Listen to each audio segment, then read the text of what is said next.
Good afternoon, everyone. My name is Naoimh McNamee. I'm the CEO of the Glencree Centre for Peace and Reconciliation. It is my great honour to welcome you all here today for this event run by Glencree and Dublin City Council to celebrate Africa Day 2021. I would like to welcome all of our attendees and special guests to this event for Africa Day. As part of our current community and intercultural relations project, Glencree was asked to put this event together in conjunction with Dublin City Council with support from Irish Aid. I would like to thank Nadette, Sinead, Grania, all at Glencree, and our technical consultants, Brian O'Neill and Long Lost Designs, for This is the hosting meeting I'm saying I was supposed to take when I'm in the bus. Over the past year, Glencree has been working closely with individuals and groups from African Irish backgrounds. We are very grateful to all of those groups and individuals who have contributed with both pre-recorded pieces and who are joining us to speak live today. The Minister of State for Overseas Development Aid and Diaspora, Colin Brophy TD, sends his apologies and wishes us every success with the event. Today, we remember that Africa Day commemorates the foundation of the African Union, which took place in Addis Ababa, Ethiopia on the 25th of May, 1963. We are coming together to listen to the voices of leaders and individuals from African Irish backgrounds and to celebrate the rich tapestry of African Irish contributions to the social, cultural, economic, sporting, heritage and arts life of this city and our country. The Glencree Centre for Peace and Reconciliation has been working to support peace building on this island since 1974. We have also worked with partners in other parts of the world, especially in Africa. We have run programmes bringing people from South Africa and Northern Ireland together to learn from each other's experiences of conflict resolution and peace building societies. We've also worked in Sierra Leone and other African countries. Since 2016, Glencree has had a dedicated intercultural and refugee programme, which has developed relationships with leaders and groups among diverse communities. This work uses facilitated dialogue and to support the integration into Irish society of migrants, refugees and other minority groups, and to combat racism and xenophobia. Glencree's approach amplifies largely unheard voices by facilitating intercultural dialogues among migrants, members of ethnic and faith minority communities and refugees. It also seeks to engage the public service providers and local host communities in facilitated dialogue with people from a diverse range of minority, ethnic and faith backgrounds. Glencree believes that the achievement of intercultural integration of a wide range of diverse groups within Irish society requires adaptation in a two-way process with the active involvement and behavioural change of all. We are very pleased to be able to recognise the story of the abolitionist Frederick Douglass, who visited this city and spoke to the elected councillors as a friend of Daniel O'Connell with the contribution of the African American Irish Diaspora Network. The patron of Glencree is Michael D. Higgins, our president here in Ireland, and he has kindly sent us the following message for Africa Day. May I send my best wishes to all those participating in this year's Africa Day. Once again, you must gather virtually, but you do so in the spirit of solidarity and inclusion that has always defined Africa Day. I have, as president, been very inspired by the many imaginative and thoughtful ways in which community connections and outlets have been maintained and extended within our society as we face collectively the unprecedented challenge of COVID-19. The imaginatively designed event is an inspiring testament to that generous will. The theme for this year's Africa Day, Arts, Culture and Heritage, Levers for Building the Africa We Want, reminds us of the important history and unique cultural heritage that is shared by all those of African descent. For all people, our inherited culture enables a connectedness to our homeland and allows us to pass on to our children our deep pride in the culture that shaped and formed our forefather. The continent of Africa has a rich and distinguished culture, expressed in myriad ways. That great well of traditions, customs, and artistic expression has much potential for the socio-economic development of Africa and the crafting of a future rooted in the enriching heritage of all its people. On this important day, as you join with citizens across the world in celebrating the diverse and wonderful culture of Africa and look to the building of a new Africa founded in all that is best of its past, I wish you a most enjoyable day, a most enjoyable Africa Day 2021. Michael D. Higgins, Uachtaráin na hÉireann, President of Ireland. Now, it is my great pleasure to introduce our anchor for the event, Cllr Yemi Adenuga. Cllr Yemi, often referred to as Energy in Motion, is a leadership powerhouse of ideas. To embody her work in empowering people to enable them to become, Yemi coined and uses the phrase, I build people. Cllr Yemi is a seasoned broadcaster of nearly 3 decades who hosted and produced the multi-award winning TV talk show Sharing with Yemi, which was Nigeria's leading talk show from 1996 to 2000.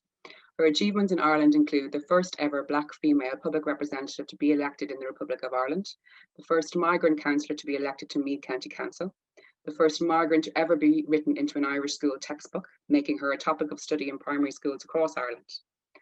The first migrant peace commissioner for County Meath, a board member of Meath Enterprise, chief executive officer of MIB Institute of People Development.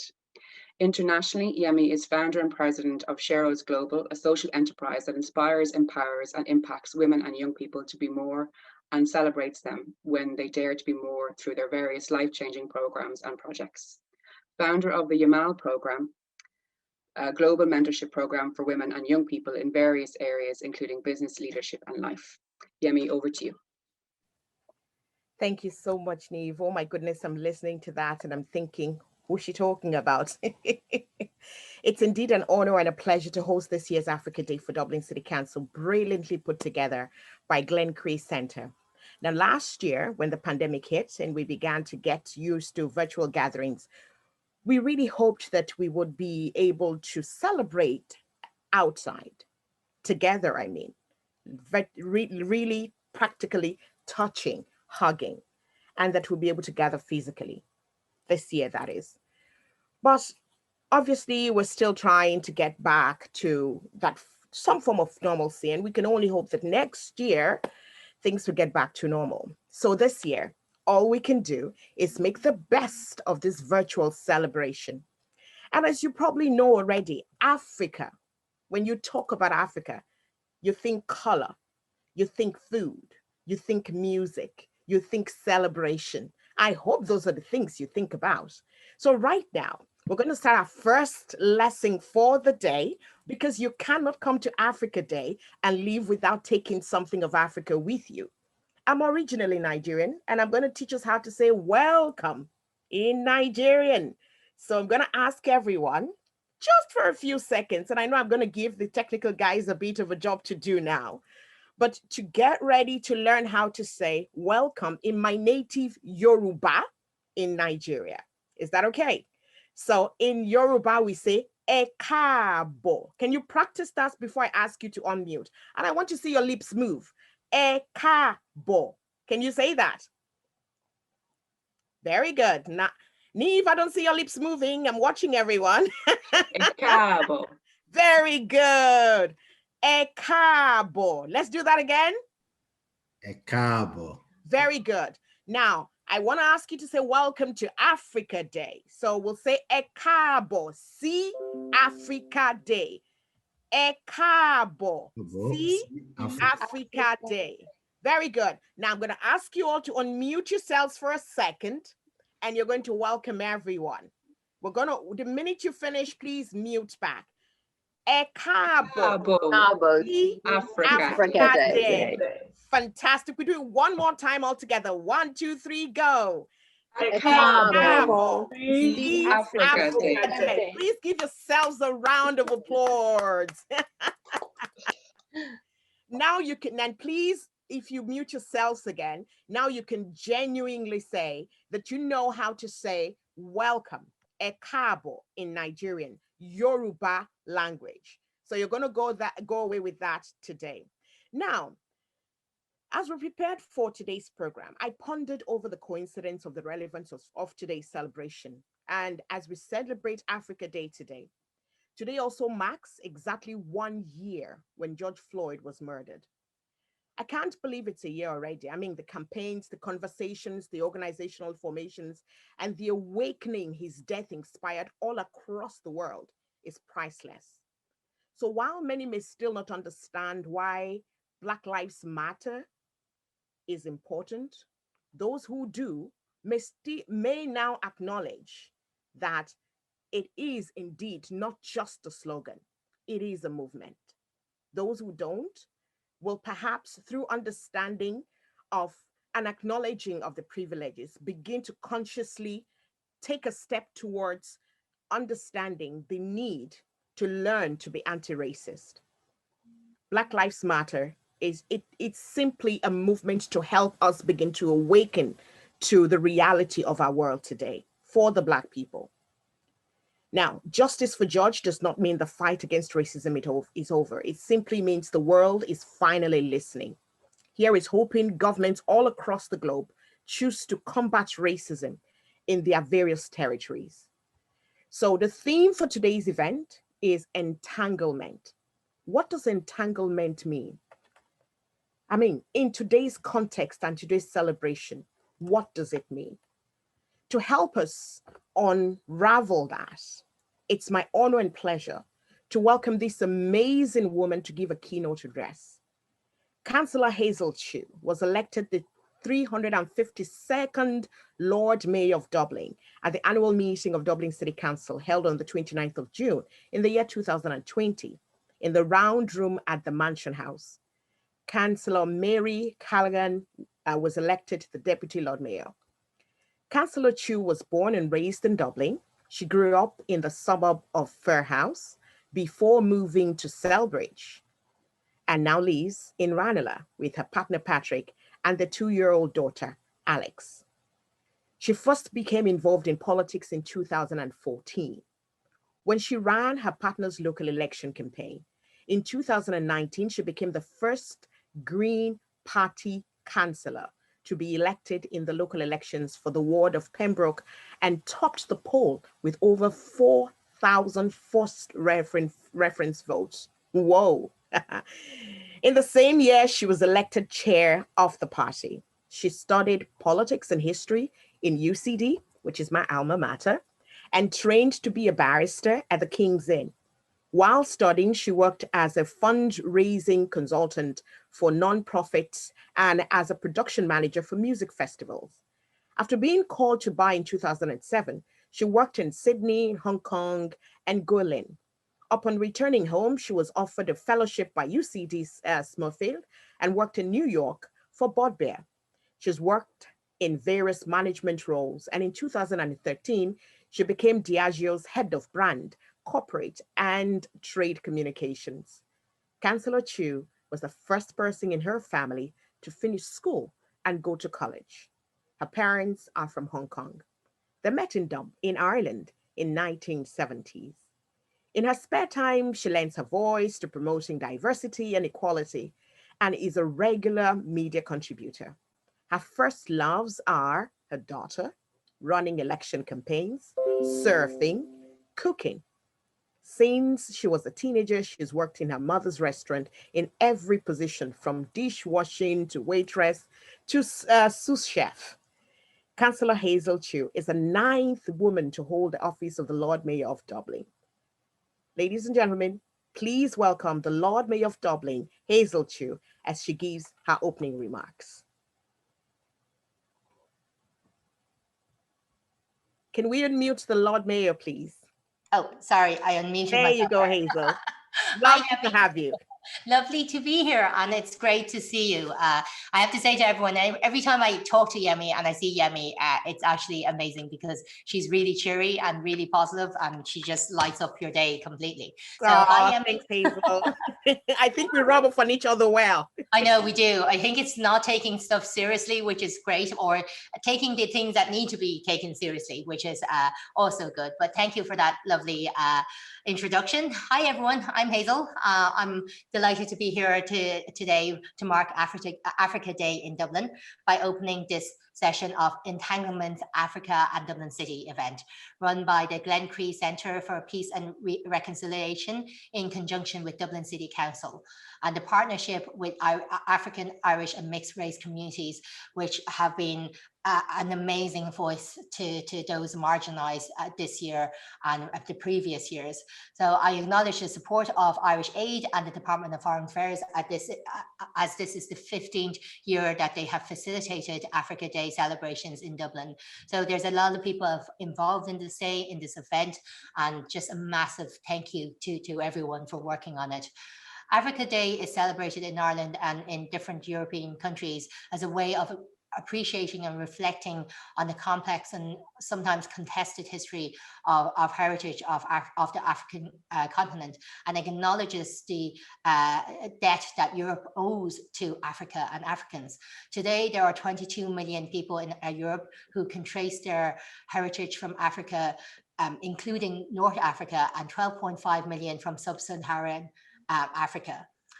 Dublin has approximately 2% of its population from African Irish backgrounds, and is greatly benefiting from the culture, from economic potential, from the energy, and entrepreneurship, and in some lucky cases from political representation, like we have with Yemi here. But we don't have enough. So of the 2%, there is not enough representation across the board in every walk of life, especially in the political space. And I hope we can change that in future.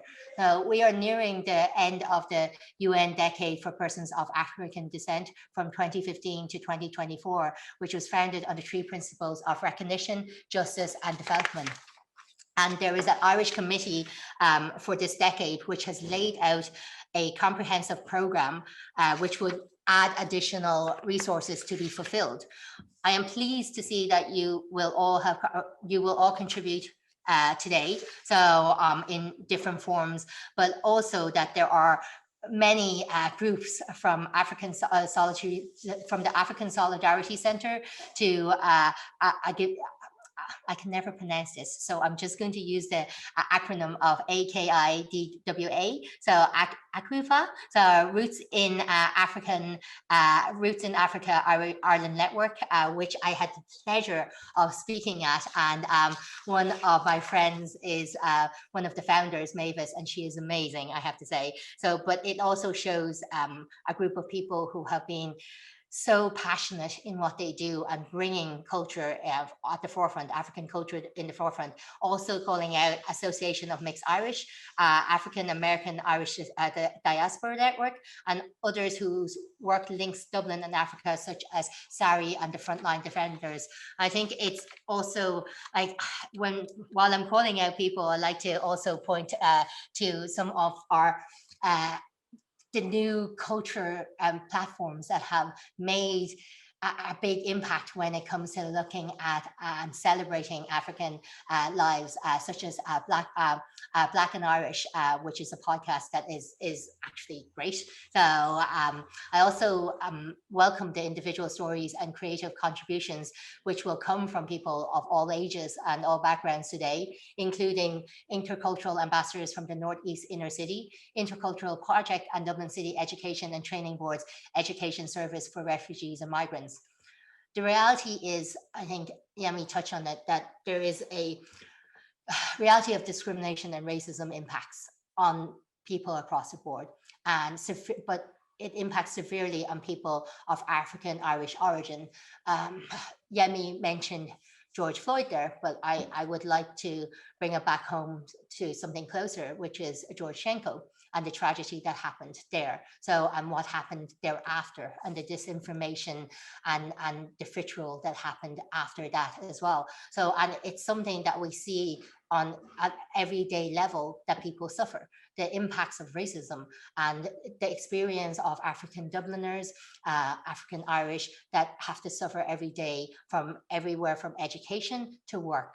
And research shows that people of African Irish backgrounds are more educated on average than the rest of the population, but they are more likely to be unemployed and underemployed as well. And we saw this with the professor from DCU who talked about, well, once his name appeared, people rejected his applications. And it's amazing how we look at 2021 and these are still big issues. When we look at our next generations and we talk about how their futures will be different, these are still ongoing issues. And there are also far more likely than Indigenous Dubliners to be living in private rental accommodation and less likely to own their own home. And this is what we look at when we look at migrants, and especially African Dubliners, because they will be constantly criticized for taking people's homes, but they are actually the people who are working very hard and renting or owning their homes. And the inequities of this, we haven't addressed properly. We talk about it, and it has certainly improved on some levels, but the playing field is not even. And it won't become even until we continue to challenge it. And it's why, like, I look at this group of people and I look at how everyone from different backgrounds work together. I look at Geraldine there from the Garda National Diversity Forum, and she has been working very hard to see what we can do better moving forward. But I also see from, like, I look at the work Yemi has done. I look at the work the Roots in Africa, Ireland have done, and it constantly amazes me the amount of effort people put in to make this world just a bit better and to make our society a bit better. And us from DCC, we have a long way to go, but we are trying. So DCC will work with the Department of Children, Equality and Disability Integration, and God, it's such a long name. So to implement the new national anti-racism strategy when it's finished throughout the city. I was part of a call on the anti-racism committee today that was looking at solutions in terms of media and in terms of communication, and how can we do better feeding into the national racism action plan. And I know the department will produce this strategy, and us as a DCC, we're creating the framework now for a new integration and inclusion strategy. And within that framework, we hope that it will directly benefit those who are on the ground, because there's no point in any of us drawing up strategies and plans that will just sit on shelves and don't benefit people who are on this call, people who work with people on this call, and people that we all know, like my parents, my friends, anyone that come from a migrant background. But for this particular day, African Dubliners who have been discriminated against and who needs badly to have something that is fit for purpose that will actually support them and support the work they're doing.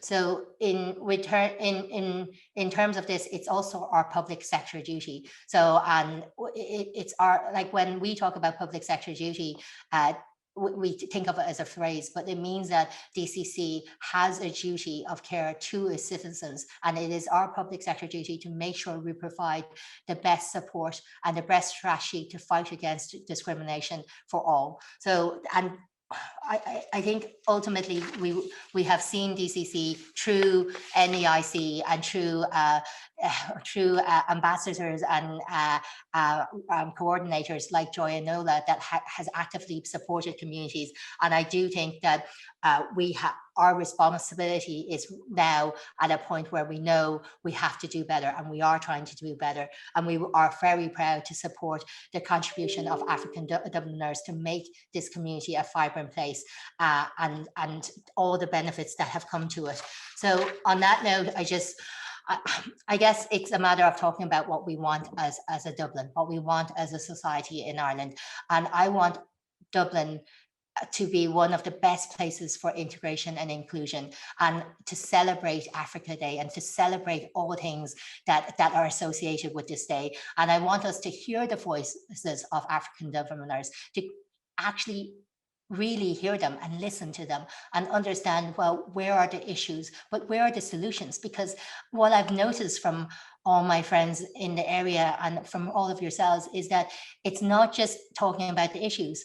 More likely than not, it's half the time, all the time, is coming out with solutions and seeing how we can do better, but how we can do better together. So, like, if we, going back to a very, at this stage, cliched COVID phrase, is that we're all in it together, and we have always been in this together. The question is, are we going to allow the very vocal minority groups divide us and provide these deep trenches between two different areas of society, or are we going to unite and form one unit that will actually fight the injustices that we face? And I think we can. And I look at the very clear voices from people here and from people outside, and I can see that there is a will there. And I look forward to working with everyone here, and also everyone who have been helping in some way, shape or form to make our society a better place.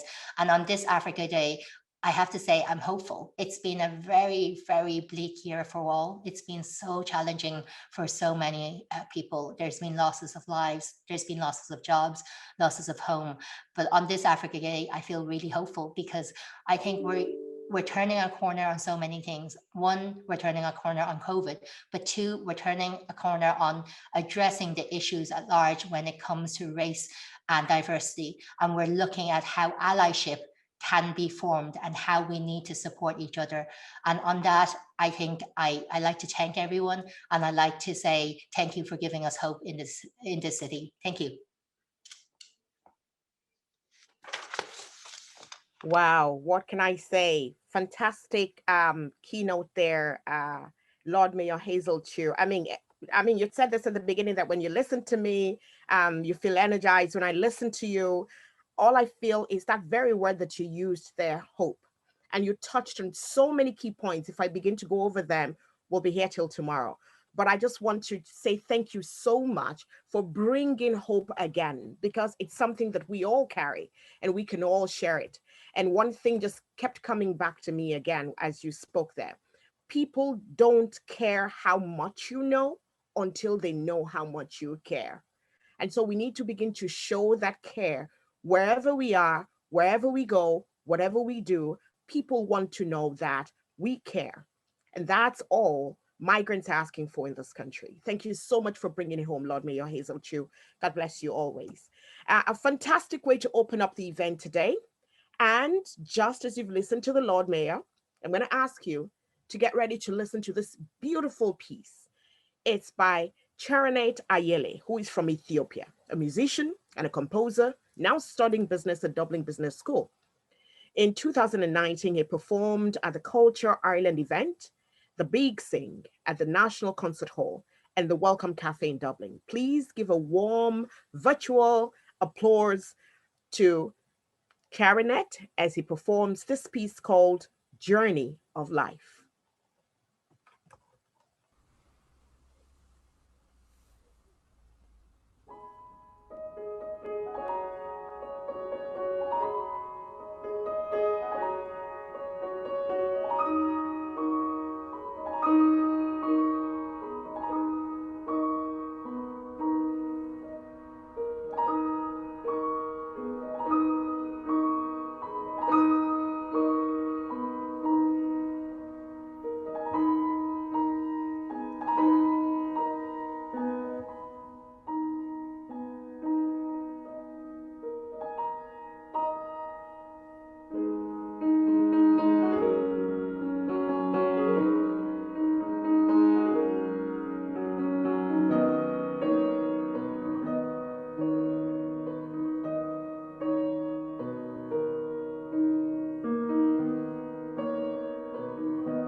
Wow. Wow. Wow. What a talent. Can we just give a round of applause? We can physically do that actually, because we might still just be looking for the applause button on our Zoom. Fantastic presentation there. It just speaks talent. It speaks the depth of the passion that comes from being able to do what you love to do. And you can feel that from that performance. And with all your permissions, I would love for us today, as we celebrate Africa Day, to dedicate that piece to the young man, George Nkencha, who lost his life on the 30th of December last year. He was only 27 years old. And I go back to the words of the Lord Mayor of Dublin, Hazel Chu, who had said earlier on that everything we do today gives us hope. And that music in itself spoke hope. So thank you so much again, Charanet Ayele, for the beautiful piece from Ethiopia. Coming up next, I would love to introduce you to a pre-recorded message from His Excellency, the Moroccan Ambassador to Ireland, Lahcen Mahraoui, Dean of African Group, on behalf of the African heads of mission who are resident in Dublin, here in Ireland. Present in that message are His Excellency, Sekulume Nsaulo of Lesotho, the Deputy Dean of the African Group, His Excellency Ambassador Mohamed Belaura of Algeria, His Excellency Ambassador Esutu Desie of Ethiopia, His Excellency Khalid Sawat of Egypt, His Excellency Michael Mobei of Kenya, His Excellency Holisa Maya of South Africa, and Senior Consular at the Embassy of Nigeria, Ms. Iyabo Niniola, acting as Charge d'Affaires.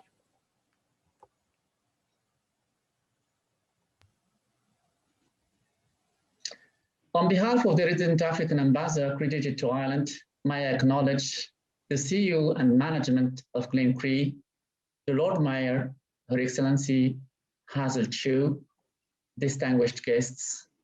58 years ago, on the 25 May 1963, Africa made history with the foundation of the Organization of African Unity, the precursor of the African Union established to free our continent from the shackles of colonialism. On this day, every year, we celebrate and acknowledge the successes of the Union, while also reflecting upon the common challenges that the continent of Africa faces and exploring possible solutions. This year, 2021, we celebrate this important milestone under the theme Arts, Culture and Heritage, Levers for Building the Africa We Want. We are pleased to celebrate this important day with the Glencree Center for Peace and Reconciliation and the government and people of Ireland. We are pleased to make contact and build a relationship with our esteemed center and have already noted significant areas of convergence in line with the theme under which we are celebrating Africa Day 2021, stated above, particularly the intercultural inclusive peace building programs. We are heartened to note that the ethos and priorities of Glencree resonate quite meaningfully with the vision and priority areas of the African Union under the continental strategic framework known as Agenda 2063, the Africa we want. As we celebrate Africa's achievement and aspirations, we acknowledge our African diaspora and all other nationals in the diaspora in Ireland and applaud the resilience, especially in these difficult times of COVID-19. It's our sincere hope that we would be able to once again commemorate this important day with them in person in the very near future. In the meantime, we encourage our sisters and brothers to please keep safe, strong, and optimistic. Despite the immense impact of the COVID-19 pandemic, Africa can truly celebrate some achievements accomplished during the last year, including the few mentioned below. In 2020, the African Union was finally able to launch the African Continental Free Trade Area. The Africa Island Economic Forum has become an important event on the calendar of interaction between our African countries and Ireland to continue to partner in our economic recovery efforts. Africa appreciates Ireland's decision to join the African Development Bank, and we acknowledge its membership, which commenced in April 2020.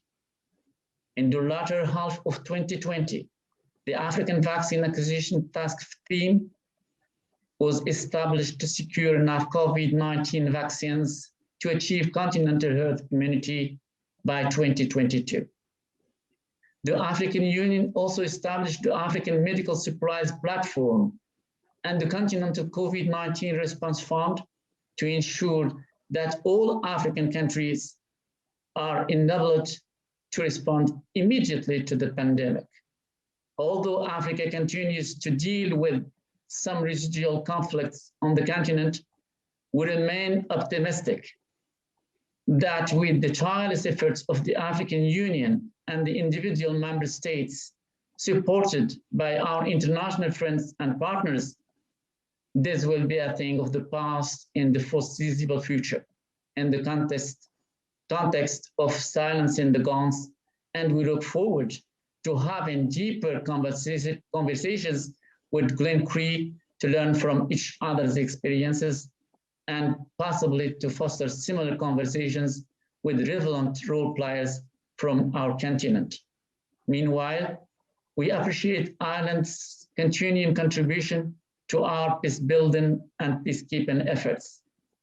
There is a great appreciation for the commitment of Ireland to Africa, as also encapsulated in the policy document Ireland's Strategy for Africa to 2025. The expansion of Ireland's diplomatic footprint in Africa is also greatly appreciated. In closing, Africa is very proud of the appointment of Dr. Ngozi Okonjo-Iweala as the first woman and first African Director General of the World Trade Organization on 15 February 2021. We are proud that the African Union has championed a 10-year continental declaration aimed at gender equality and women's empowerment that was introduced in February 2020.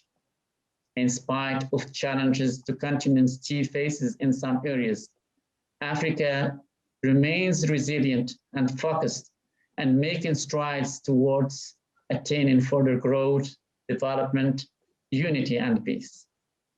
We're proud of Africa's progress and achievements, and we are looking forward to a better and prosperous future for our continent, acknowledging that this will become about as we continue to strive for a more integrated Africa. We wish Glencree a happy and reflective Africa Day and look forward to a stronger, sustainable relationship with you.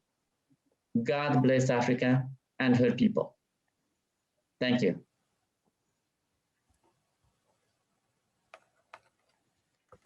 A very powerful message there by His Excellency, Mr. Lahcen Mahraoui, the Ambassador of Morocco to Ireland and the Dean of the African Diplomatic Corps, alongside other African ambassadors here to Ireland. Thank you so much for that message.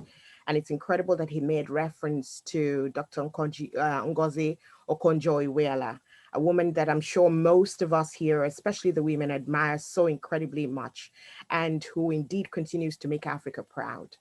Next on the program, we move to listen to Dennis J. Brownlee. Dennis is the founder and president of African American Irish Diaspora Network, whose aim is to foster relationships between African Americans and Ireland through shared heritage and culture. It will create a framework for people to strengthen their identity and connection with the Irish diaspora, engaging with Irish culture, business, and issues, and communicate with one another and provide opportunities for them to travel to the island to experience its rich beauty and history. Dennis became connected with Ireland after he began researching his family ancestry in recent years, following up on information his mother shared with him in his youth about his Scots-Irish ancestry, in addition to his African-American identity.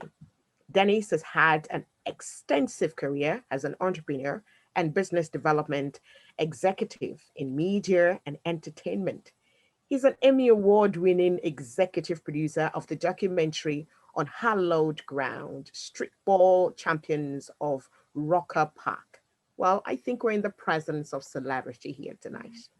Dennis received his AB degree in economics from Princeton University.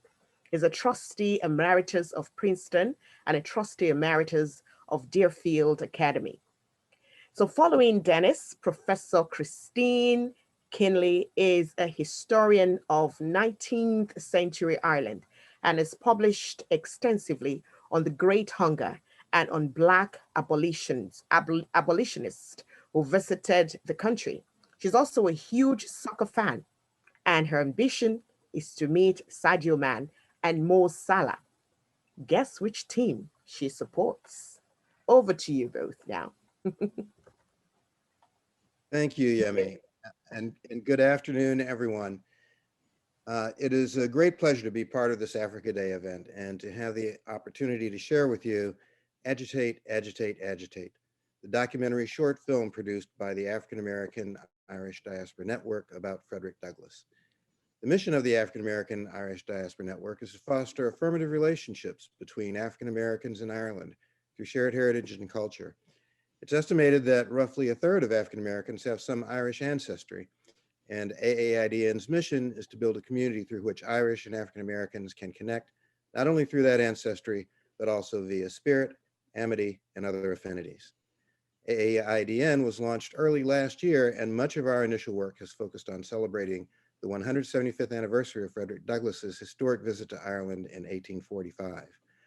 It's significant that this commemoration of Frederick Douglass and the mission of freedom and social justice that he shared with Daniel O'Connell has taken place in this past year, in which we have seen a tidal wave of protests around the world against oppression and to bring an end to all forms of racial discrimination. The film is a backdrop to a related project, which is a tourism and heritage trail that follows Frederick Douglass's journey throughout Ireland, known as Frederick Douglass Way. We just launched the first phase of it, which is a walking tour of Dublin, and a companion Frederick Douglass Trail is also in development in the United States. Thank you very much. And now it is my pleasure to hand you over to Professor Christine Kinley. Thank you. Thank you, Dennis. If I can start by saying Cabo Si Africa Day. So I hope that was correct, vaguely correct. Like Dennis, I'm delighted to be here. I am a member of the African American Irish Diaspora Network, which we refer to as AIDN, and it's wonderful to be part of this great day. And my research in the last few years has been about Frederick Douglass. The walking tour that Dennis talked about actually emerged from a walking tour I did in Dublin for Culture Night 2018.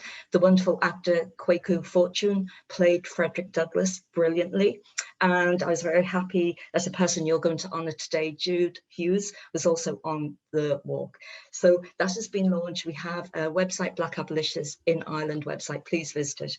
But for today, I really am very inspired by some of the words I heard and also chilled by them, because when Frederick Douglass came to Ireland in 1845, he was 27 years old, and the same age as that young man who has recently been killed, and so young, so tragic. And the Lord Mayor Chu said about, don't allow a broken minority to define us. And for me, that's very much what Frederick Douglass did. He came to Ireland legally a fugitive slave in the laws of his country, America, but he never allowed that to define him. He rose above it and did so brilliantly. And he always said, and to me this is inspirational, power concedes nothing without a struggle. And I think if the last year has told us anything, it means that we always have to struggle. And if I can finish before we move on to the sizzle, with 3 words that Frederick said when he was in Ireland. He lectured alongside his hero, Daniel O'Connell, on the 29th of September, 1845, and he finished by saying, agitate, agitate, agitate. And to me, that advice still holds. Thank you.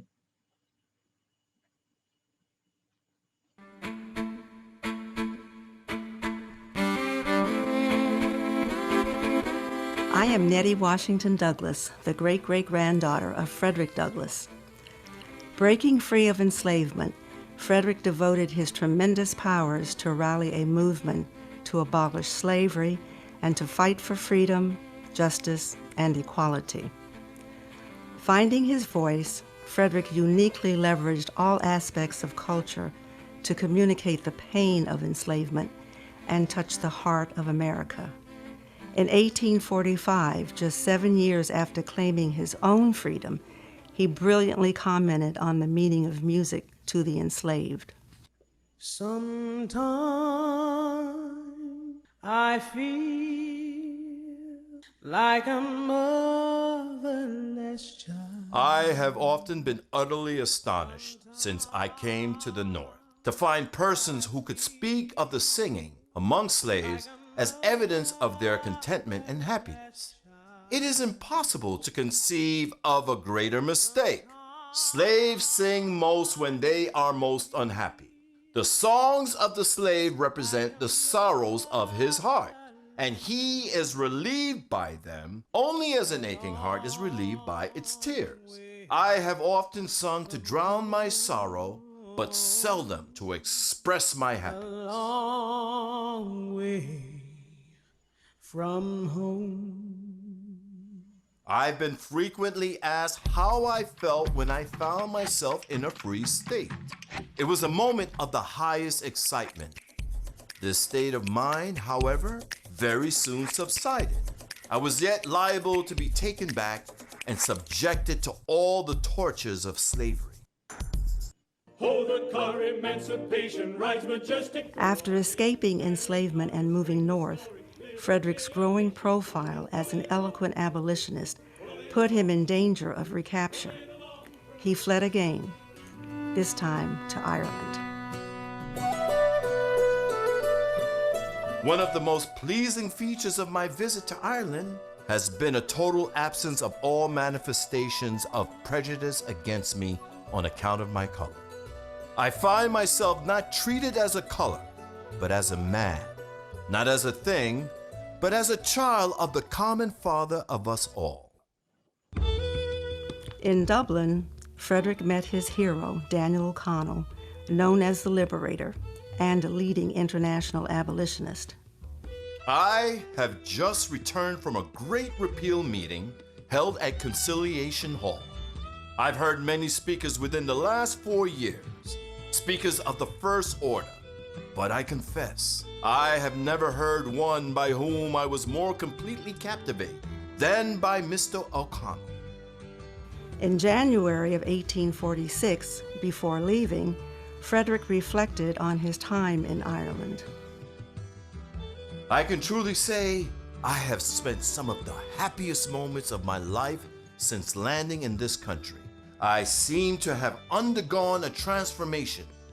I live a new life. Frederick was transformed by his 4 months in Ireland, a journey that led him to be an international champion of human rights. He who really and truly feels for the American slave cannot steel his heart to the woes of others. And he who thinks himself an abolitionist, yet cannot enter into the wrongs of others, as yet to find a true foundation for his anti-slavery. Frederick returned to the U.S. in April 1847 as a free man, his freedom being purchased by British women abolitionists. He returned with new confidence and agency, determined to fight oppression wherever it existed. In respect to political rights, We hold woman to be justly entitled to all we claim for man. All that distinguishes man as an intelligent and accountable being is equally true of woman. And there can be no reason in the world for denying to woman a hand in making and administering the laws of the land. Our doctrine is that right is of no sex. Aged only 34, Frederick lectured in 1852 to the Rochester Ladies Anti-Slavery Society. Historians and humanists regard it as one of the greatest American speeches of all time. What to the American slave is your 4th of July? I answer, a day that reveals to him, more than all other days in the year, the gross injustice and cruelty to which he is the constant victim. There is not a nation on the earth guilty of practices more shocking and bloodier than are the people of these United States at this very hour. Did America fight a civil war to defend the Union or to end slavery? The 1863 proclamation did not end slavery, but it forged a friendship between Frederick and President Lincoln. Still, the ending of the war brought disappointment. I am for the immediate, unconditional, and universal enfranchisement of the black man in every state in the Union. Without this, his liberty is a mockery. For in fact, if he is not the slave of the individual master, he is the slave of society. Frederick died in 1895 at the age of 77. In his final autobiography, he recalled his time overseas. The friends of freedom in England and Ireland saw in the Negro a man, a moral and responsible being.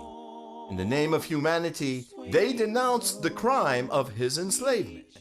It was the faithful, persistent, and enduring enthusiasm of William Wilberforce, Daniel O'Connell, and their noble co-workers that thawed the British heart into sympathy for the slave. My great-great-grandfather Frederick was a breathtaking example of the power of transformation. His life was unparalleled in scope and impact. He still continues to be a voice for all time.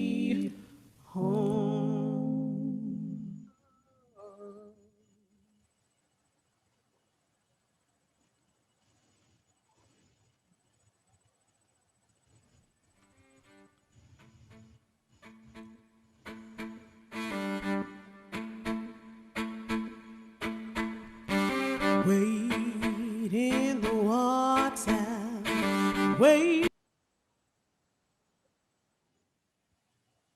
Wow, what an incredibly powerful message there.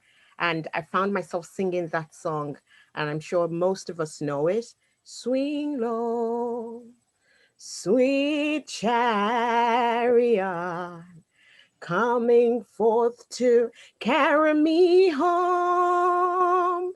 Swing low, sweet chariot, coming forth to carry me home.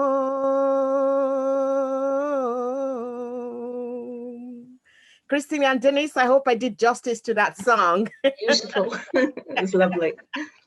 And thank you so much for taking us down that journey through history. It is very important for people to know their heritage. I mean, embrace and be proud of it. I've always believed that a people who know their history can chart a path for their future. If there is one word that accurately describes an African, it is resilience. In spite of discriminations and stereotypes, the African simply finds a way to break through challenges. He struggles and simply wants to thrive. He simply wants to ensure that he breaks away from being the slave of society.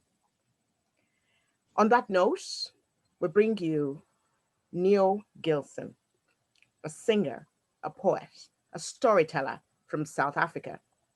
who is now living in Cork. She's active in creative writing circles in Ireland and has recently performed at a Suitcase of Poetry, Women for Women's International Women's Day event, and Fishamble Theatre's Writing for Performance workshops.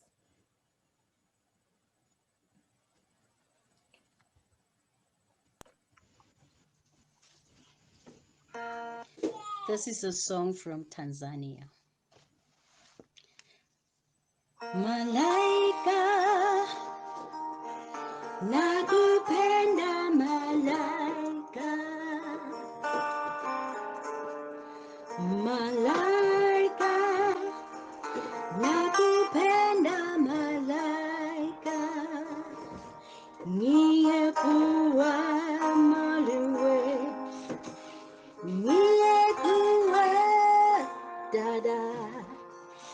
Nashindwa na mali sina we, niye kuwa malaika. Nashindwa na mali sina we, niye kuwa malaika. Pesa masumbufu yangu, pesa zasumbufu yangu, nami nifanyeje? Kijana na mwenzio, nashindwa na mali sina we, niye kuwa malaika. Nashindwa na sina mali we, niye kuwa malaika.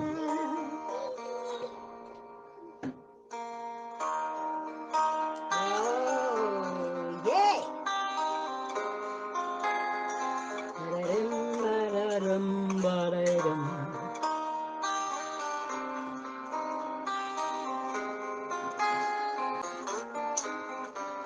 Malaika, nakupenda malaika.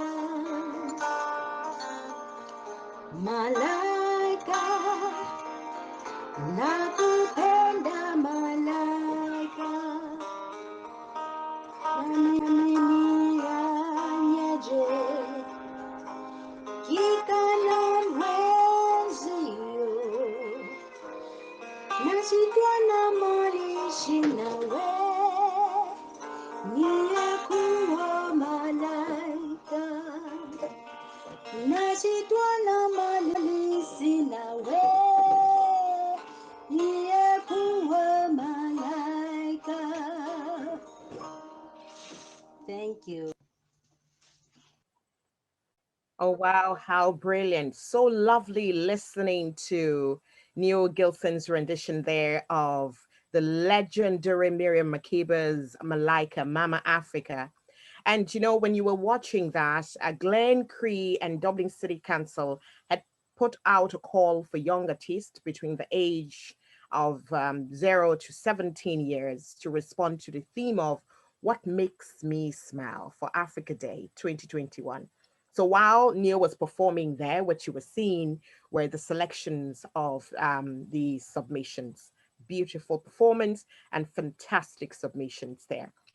So we move on now to welcome a contribution from the Africa Solidarity Centre Ireland in Dublin for Africa Smiles campaign, trade, mutual and intercultural learnings. To do justice to this, I would love to introduce Lahcen Ouedraogo, who is devoted Pan-Africanist. He's a human rights activist, global social justice campaigner. His field of expertise includes migration, asylum and refugee issues, and communication, community development, participation. He's a member of the board of directors and co-chair, spokesperson of European Network of People of African Descent. Lahcen has a BA Honours in International Relations from DCU and works in Trinity College, Dublin. Ladies and gentlemen, please welcome Lahcen Adenuga. Thank you very much, Councillor. Thank you very much, everyone. My due respect to everyone, to our Honorable Lord Mayor and the distinguished guests as our Excellencies, ambassadors who have also given us a powerful message, but also Glencree for coming with this for us to be able to gather today and celebrate. So I'm going to try to quickly round up on this to probably, hold on, I think I'm sharing, yeah, exactly. I'm having difficulty sharing my slide, I'm not quite sure, but try again, yes.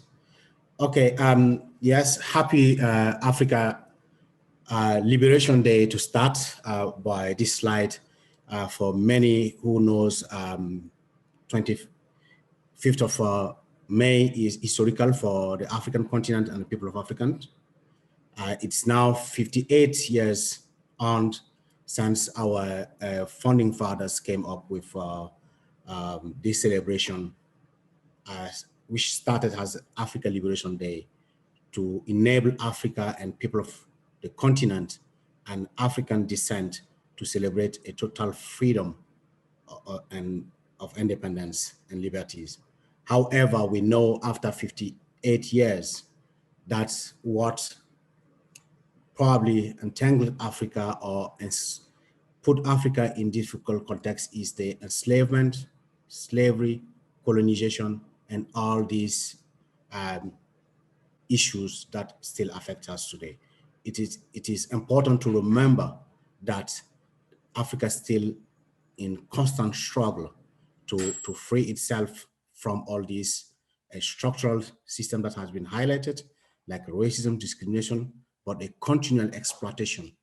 And this is something that we need to point out, that it is time that, as somebody said, not talking that is the issues, but having concrete action that put us at equal level and make people of African and the continent enjoy the same fulfillment and right and opportunities.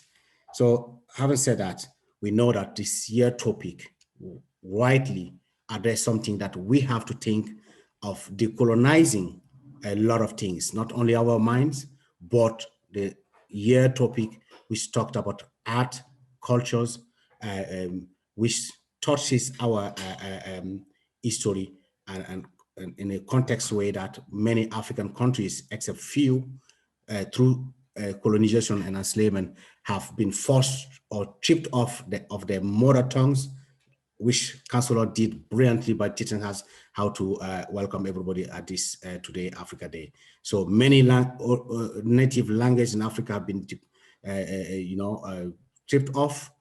Cultures, music are still continual enslaved. So we need to toss all this and saying that, look, it's time that our allies, our friends join us to address that. So my slides are not moving. I'm not quite sure what's wrong with. Okay, so among what Africa Center has been doing, like we are on our 21st years anniversary, and one of the things that we do as part of our work is to promote positive image of Africa and the continent.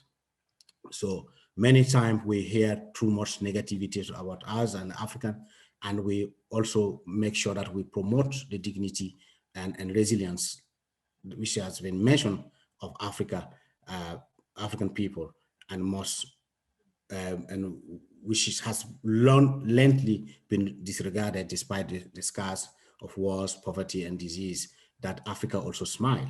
So because of that, this has been part of our work. Again, Africa Center is involved in policy and dialogue. This is one world policy from the Department of Foreign Affairs that we contributed at the earlier stage when they started bringing African diaspora leaders to discuss on which way and what context this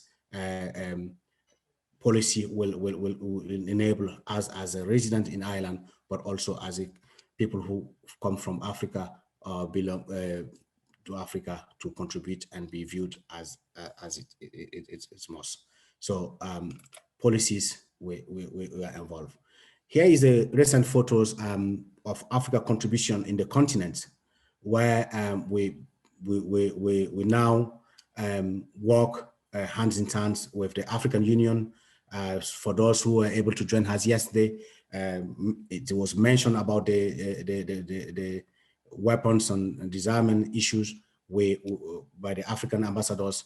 We were contributing on discussion on that topic to make sure that all illegal weapon and destruction, massive terrorism, criminal activities in the continent is tackled. So we have a regional office in Africa now, where we look at Africa program in terms of international development, development education issues, and so on. So this has been our core activities to make sure that not only as a diaspora, we fall in line with the African Union Agenda 2063 and not leaving anyone behind, to make sure that as a diaspora, we remember where we are, but we think of where we come from, reaching out of the African countries through mentorship program, poverty alleviation trainings, and providing entrepreneurship trainings and opportunity to our brothers and sisters in the continent, which will enable and at the same time tackle those migration issues that you see.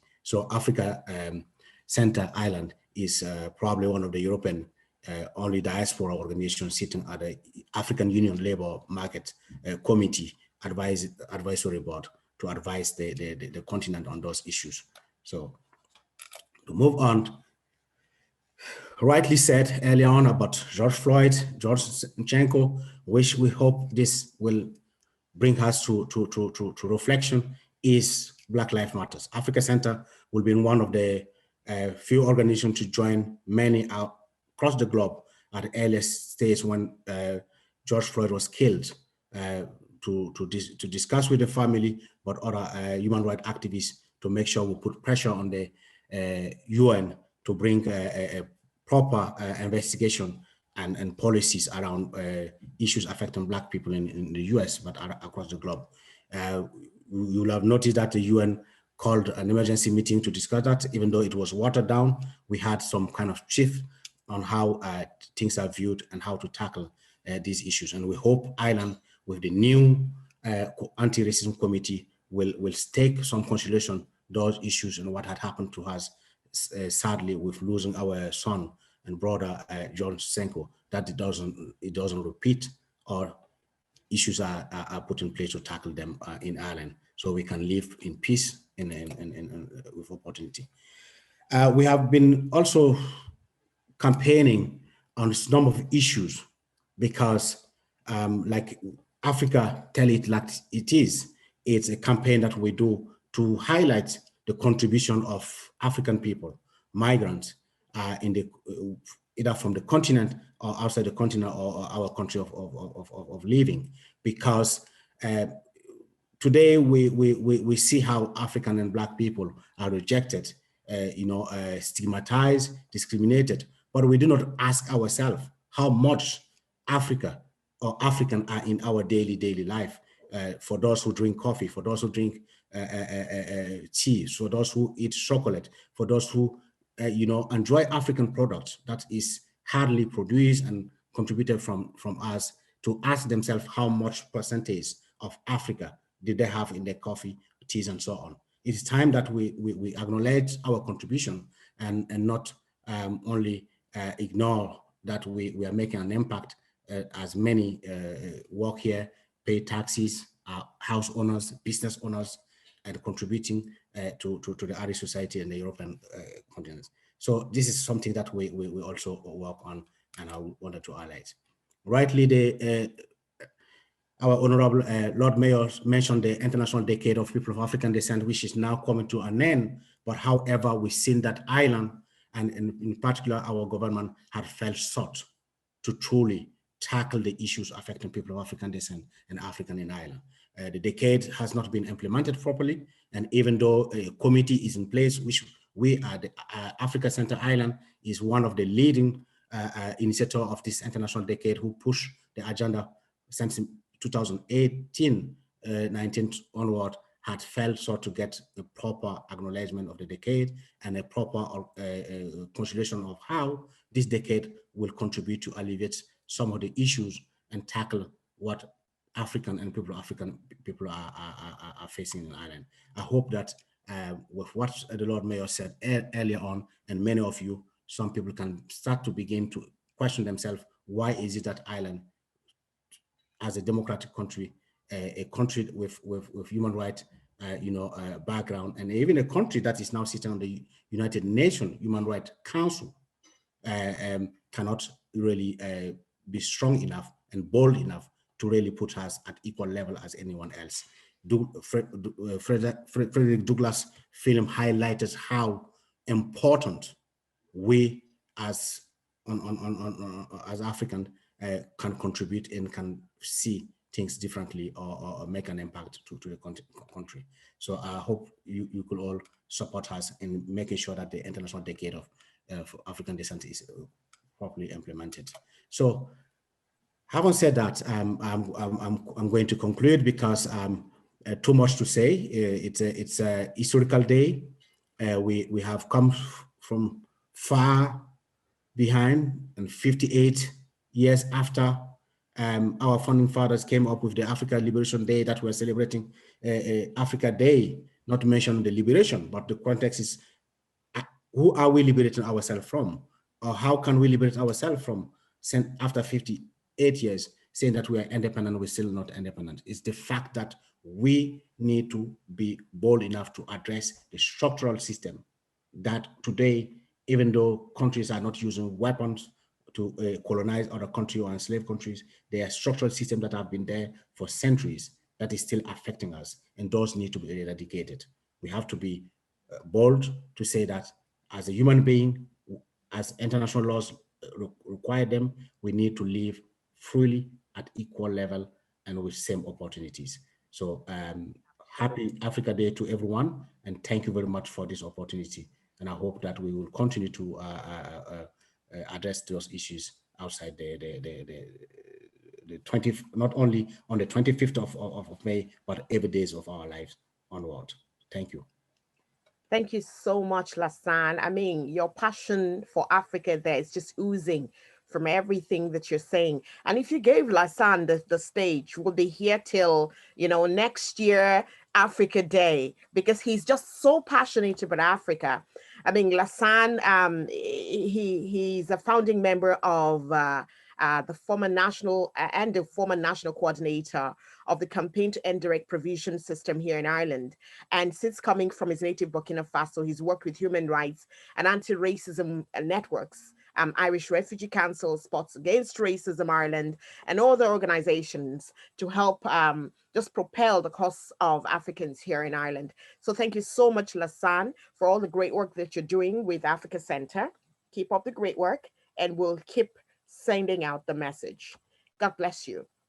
So we progress with the program, and I hope that you're taking something with you as much as you've brought something.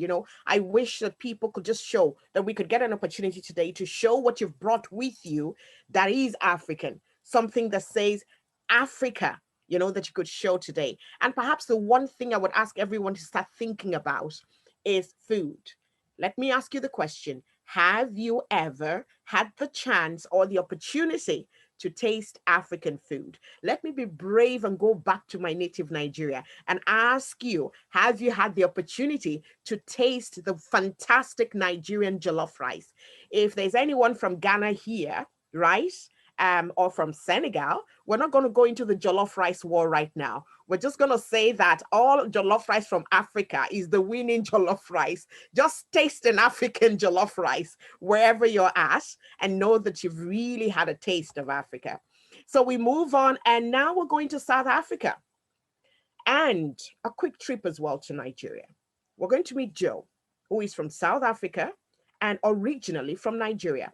Joe was born on the 9th of May, 1960. He's an art teacher, security service provider, an artist, a comedian, a writer, and a master of ceremonies.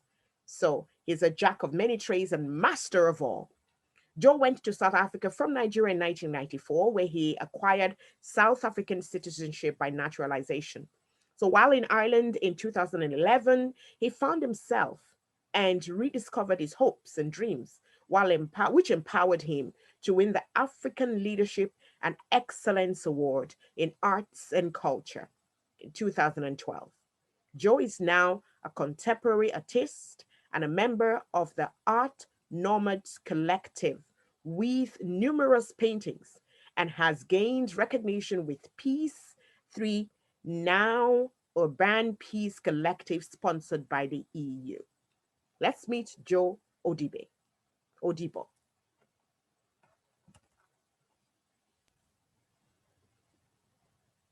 The African Day celebration is a celebration of whom we are as a people.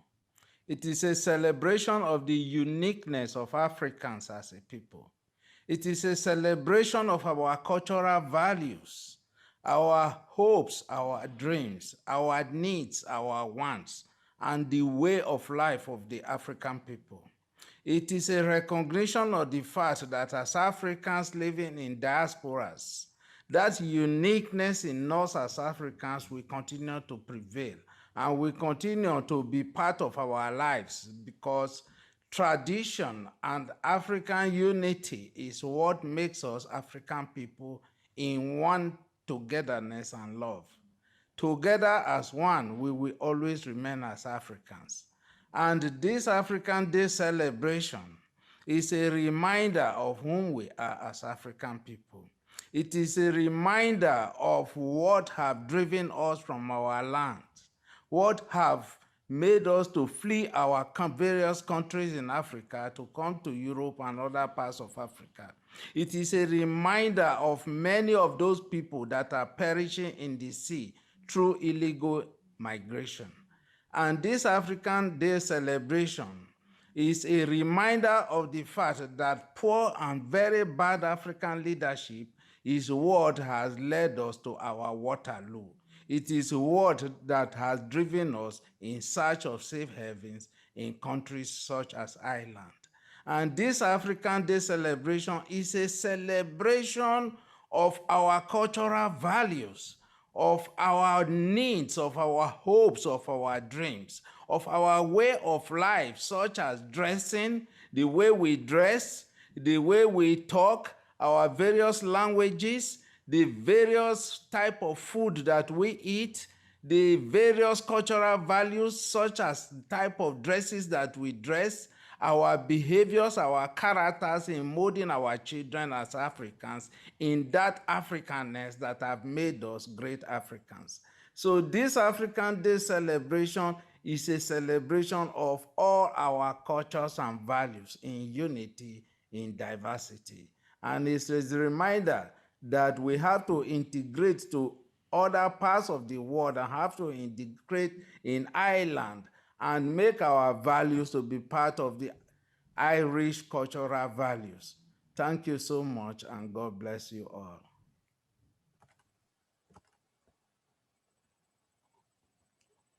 Thank you so much there, Joe Odibo.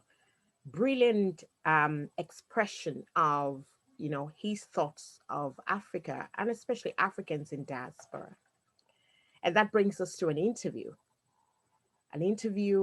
with Jude Hughes, conducted by Nadette. This is an interesting one, and I'll ask you to please, give a little bit of time to enjoy and maybe ponder over some of the things that will be discussed. So Jude Hughes is the chairperson of the Association of Mixed Race Irish, AMRI, tailor and human rights and anti-racism activist. He's going to talk about his life in Dublin, his founding of Harmony, his connections to Africa, and his work with the Association of Mixed Race Irish.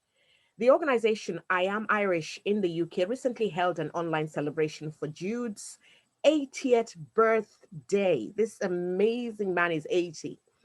He grew up in a children's institution in Kerry, and he came to Dublin at the age of 16 to work as a tailor. He got involved with sports and music outside his work. In the 1960s, he became aware of the anti-apartheid struggle and joined the Irish anti-apartheid movement. In the 1980s, he was approached by families from different ethnic backgrounds about the experiences of racism. As a result, he and some others founded Harmony, which was the first organization to publish reports on racism and to approach the government about bringing in relevant legislation. Since then, Jude has supported tailoring and sports projects in several African countries, and in the past year, he has supported people living in direct provision system. He's currently the chairperson of the Association of Mixed Race Irish, who are survivors of Ireland's Children's Institution. Odette, over to yourself and Jude. Okay, Jude, it's great to have you here with us today. So I wanted to ask you, what was it like for you growing up in Ireland in the 1940s and 50s as a child who looked different? I thought I was very special because lots of people seemed to love black people, giving me sweets, giving me money, patting me on the head, and everybody thought I had lovely curly hair. And I grew up thinking, God, it's great. It's great to be black. They all love black people here. Jude, you came to Dublin at the age of 16 from Kerry, and you were one of very few people of mixed race or African Irish backgrounds. What was that like, and how did you manage to fit in? Well, as you say, when you leave these institutions at 16, you're literally on your own, especially most of us who didn't have families or anything.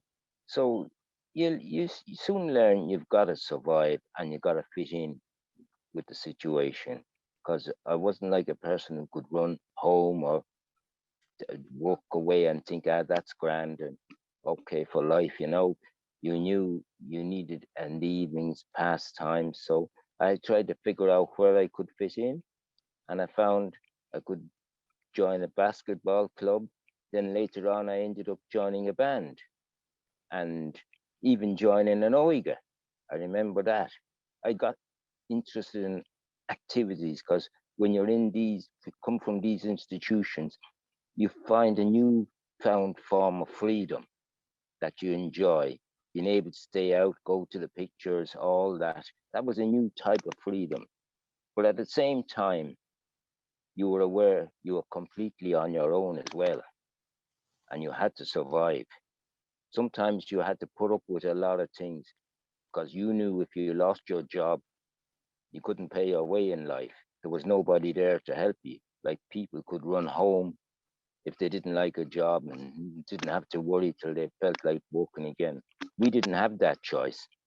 And as I often said, I used that famous phrase, you had to swim or sink. And there was no safety net. So that was part of the frightening thing for me and a few others like me. So you put up with a lot of things just to survive. Okay, Jude, I wanted to ask you about your getting involved with the Irish anti-apartheid movement. Yeah. Yes. Well, I came very aware of this in the 60s. As anyone go back to the 60s, there was this new beautiful air of liberation movements springing up all over the place. And people begin to question anti-apartheid, American civil rights, anti-nuclear, all the African countries were beginning to demand their independence.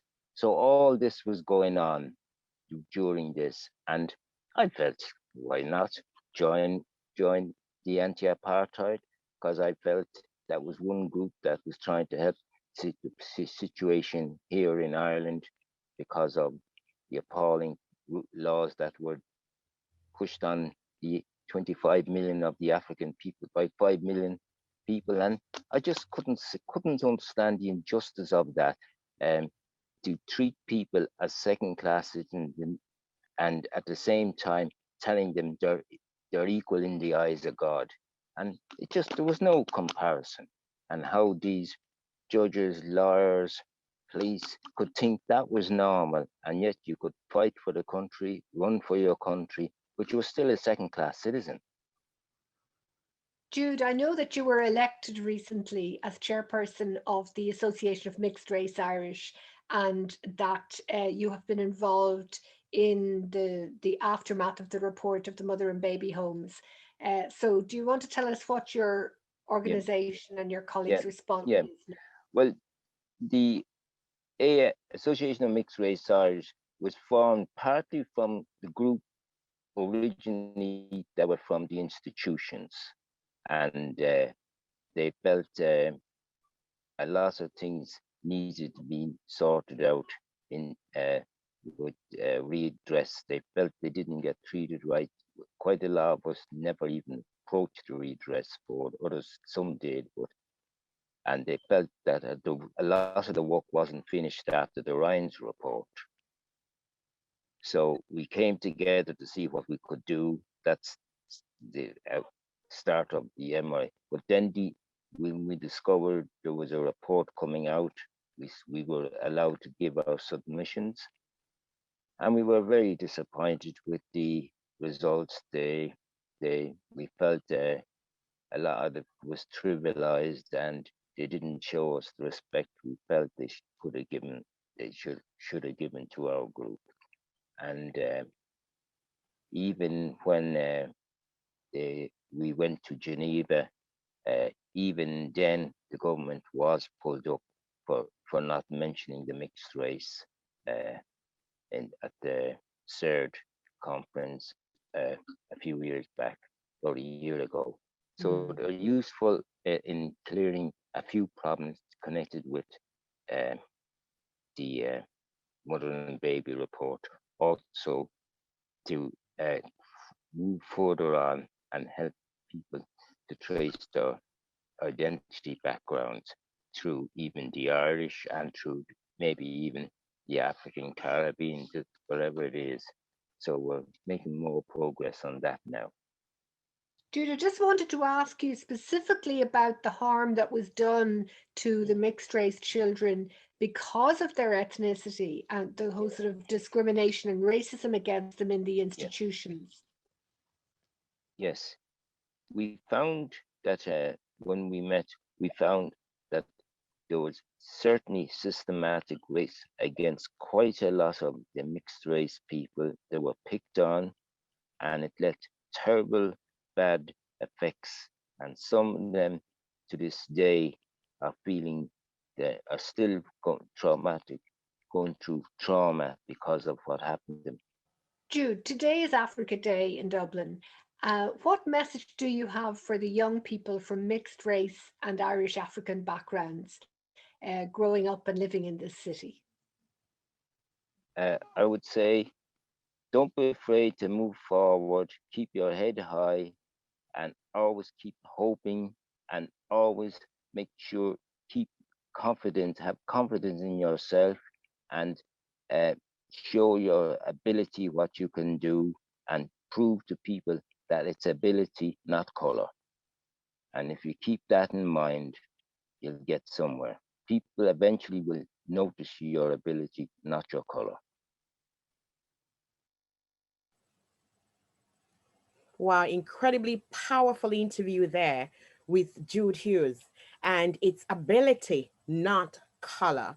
I mean, we're going into a time where we have first and second generation of African Irish people here in Ireland. And we're opening up a platform, an enabling environment where there's an opportunity to define what Black Irishness looks like. This has never happened before. And just keeping that in mind, that its ability, not color, is a powerful enough statement to encourage all of our second generation migrants to remember that they've got an ability in them and they shouldn't be afraid to step out and use it and step into the opportunities that are available to them. And I don't know if it was just myself, but I don't know if you guys were thinking, is Jude really 80? I mean, I sat here looking at this man, this handsome Black man who looks like he's only 60, and I'm wondering, oh, is he really 80? I think he's lived an incredible life and he looks amazing. And I'm hoping we'll be able to pass this on to Jude. We're going to sing happy birthday because it was his birthday recently. From us all here, celebrating Africa Day, we also want to take this opportunity to celebrate this amazing man who's done such great work in his community. And so we all sing together, happy birthday to you. Happy birthday to you. Happy birthday to you. Happy birthday to you. Hip hip. Hooray. Fantastic. I hope Hugh gets that. Great celebration and great day today. And on that note, as we talk about how we can enable the first and second generation of African Irish migrants in Ireland, we think about the various platforms that are available to them, including politics, which I'm involved in. And now we're going to look at how we can help to amplify African Irish voices through political activism. It's my pleasure to introduce a friend, a colleague, and a sister from another mother, Cllr Yemi Adenuga. Cllr Adenuga is a councillor in Longford County Council and is deputy chair of Longford Municipal District. She was born in Nigeria and is living in Longford since 2003. She's married with 3 children. Councillor Yemi has worked for over 16 years in the private and public sectors and is experienced in project management, personal insolvency, and financial management. She holds a BSc Honours in Mathematics and an MBA, a postgrad in Risk and Financial Analysis, and is a certified personal insolvency practitioner. She is a community activist. She's involved in many local community groups and is the founder and chairperson of Longford African Network. She's a member of the Forum on a family-friendly and inclusive parliament. Please welcome my sister and a dear friend, Cllr Yemi Adenuga. Thank you so much, Cllr Yemi Adenuga. It's such a pleasure to be here, and it's an incredible honor to be introduced by your good self. I am a great admirer of yours, and it's incredible to be here with you and with all the other lovely panelists and guests attending. So hello everyone, and happy Africa Day. I must thank the team in Glencree and Dublin City Council for the opportunity and for facilitating this virtual event.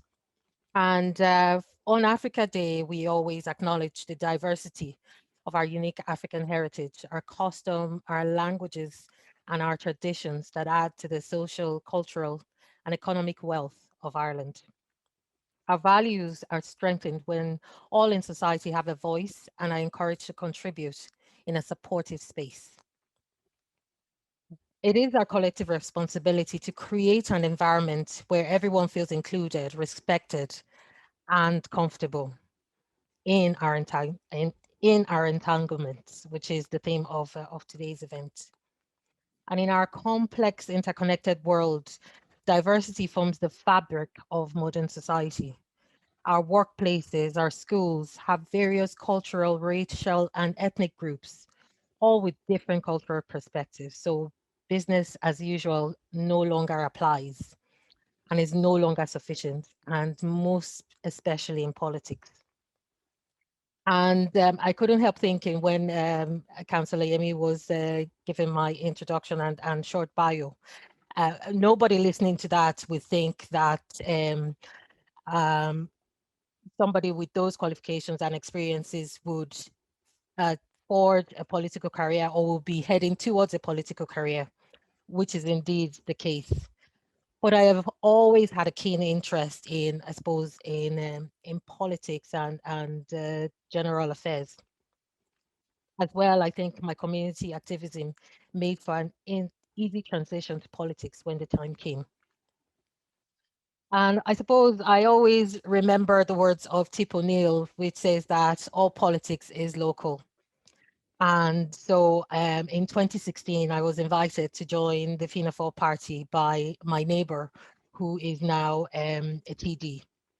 And I got actively involved in the party. I attended Cllr common meetings. I went to fundraisers and conventions.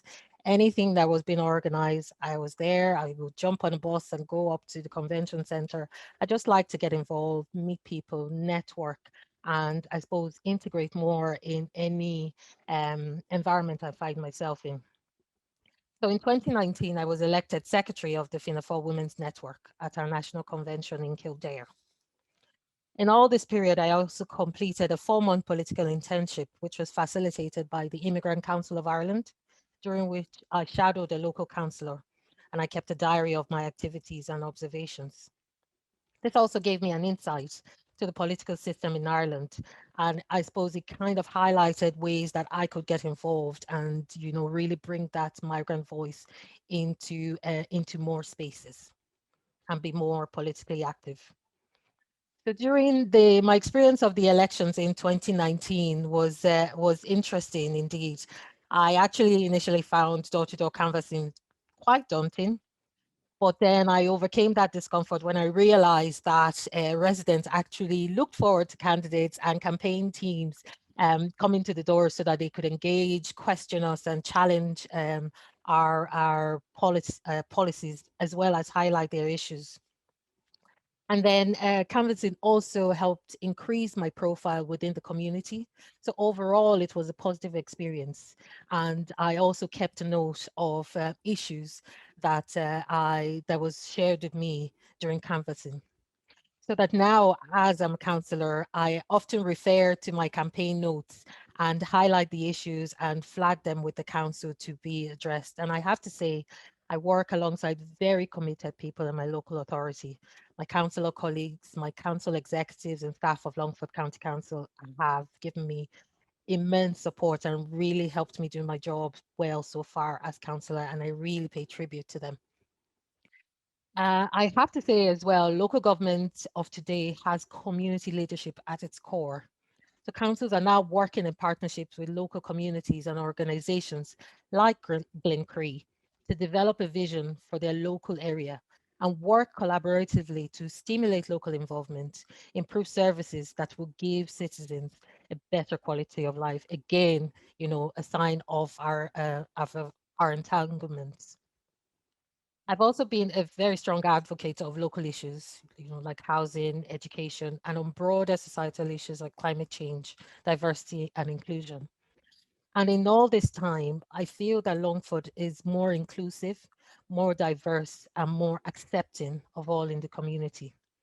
Now, I'm not saying it's all down to me, hardly, but I suppose for having someone from a minority group in politics speaking for those who feel underrepresented certainly helped. Now, this is one migrant voice representing minority groups in one county. And I know that the more people of African and migrant background that become more active politically, the more amplified our voices will be. I think of Kamala Harris, the first female US vice president, first woman of African background and Indian background, and first woman ever. I'm inspired by the ascent of an individual, a woman from a migrant background to such a prominent role. And I'm certain this is also possible in Ireland. And the first step is for us to actively engage to deliver more public representatives that reflect our diverse society. So I'm calling on all of us today to take the decision to amplify our voices through political activism, whether by running in elections and becoming public reps, or by working behind the scenes, increasing awareness, encouraging participation of our friends, our neighbors, our families in the electoral process.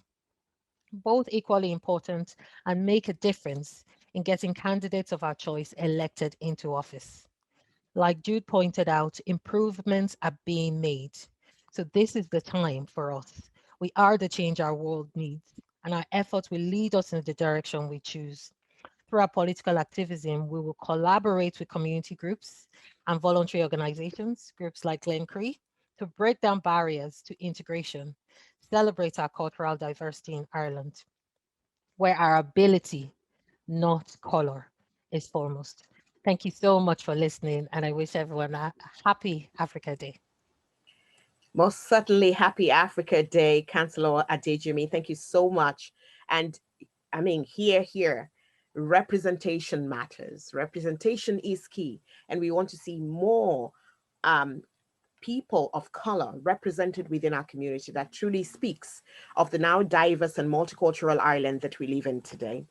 And that brings us to an organization that is working with the diverse community that we live in today, working in the area of diversity and integration, the GADA National Diversity and Integration Unit.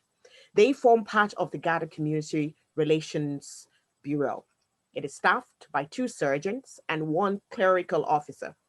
The role of the unit includes monitoring hate crime, developing policies, strategy, and operational guidelines in all related areas of diversity, advertising, and supporting investigations of crime, providing training to GADA diversity officers, and liaising between members of the public and the relevant GADA or other service providers.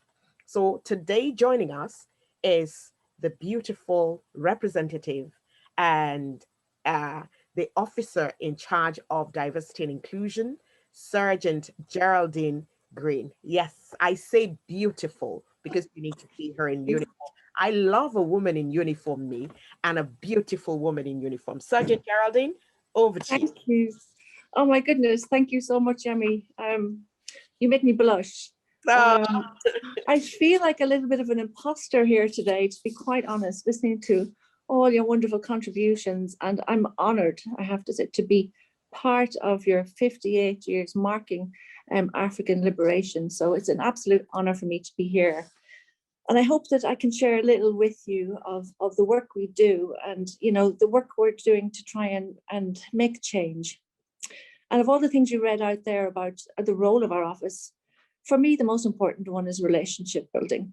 And we have a lot of work to do in that area, and we're acknowledging that. And we have a lot of relationships to mend and a lot of hurt to heal, and we know that. And we're on that journey. And the biggest part for me of that is talking. And in COVID times, that has been very difficult. And even these kind of things where we can have Zoom calls and be on parts of webinars, and that helps to keep that dialogue going and to keep that conversation going. So there's a few things that I want to talk about. We very much acknowledge that, you know, being a victim when you're in a minority or diverse community brings with it all those extra layers of fear, mistrust of police, mistrust of the guards, you know, from previous experiences, fear of re-victimization, retaliation, all those things that come with it. And we're working really hard to try and find ways to increase accessibility to An Garda Síochána, either through ourselves, through our diversity officers, and making it easier for people to come and report to us. And that's the key message today, really, that I have, is how can we make change in that area? How can we build back trust for communities to come to us and to report to us? So there's a number of different things that our unit have been at the forefront of developing over the last number of years, starting with our diversity strategy in 2019. And, you know, strategy can often sound very cold, and I'm more interested in the actions and what we're doing out of that. But really, all of the actions that are out of it are to help to make us more accessible, And that's in simple language, what can we do to make it easier to come to us? So the first thing we did was we published a definition of hate crime. And in the absence of legislation, that gave a message to both internally and externally, we're going to take this seriously. And this is what it's called, and this is what it means. And I'm not going to, bore you with the definitions and all that. But we did that for a very clear reason, and that was for our communities. And so far, we're seeing an increase slowly starting with the reporting of hate crime. Figures are starting to rise, and that's a really positive thing in that people are starting to gain more confidence to come to us. We also carried out a full review of our current diversity training and saw where we were lacking and where we needed to make improvements. And we have a huge project that's complete and ready to roll out now for the rest of this year, with training, mandatory training for every Garda officer of every rank and every civilian member of every grade to undertake. And that would be hate crime training and also diversity and cultural awareness training, which is, to me, almost, if not more important. We've started with additional training for our trainees in the college, with a basic level training and an introduction to hate crime and diversity. So before they leave the college, they will have that basic understanding already, especially around areas such as unconscious bias, racial profiling, things like that, that they understand those things. We made a big change late last year in relation to our reporting system, in that we now have the capability to take a formal report of an incident, a hate incident that doesn't reach a criminal threshold, but it's important enough for you to report to us. And if it's important enough to report to us, we will take that report, and we're obliged to take that report from you. The only requirement is the perception of the victim.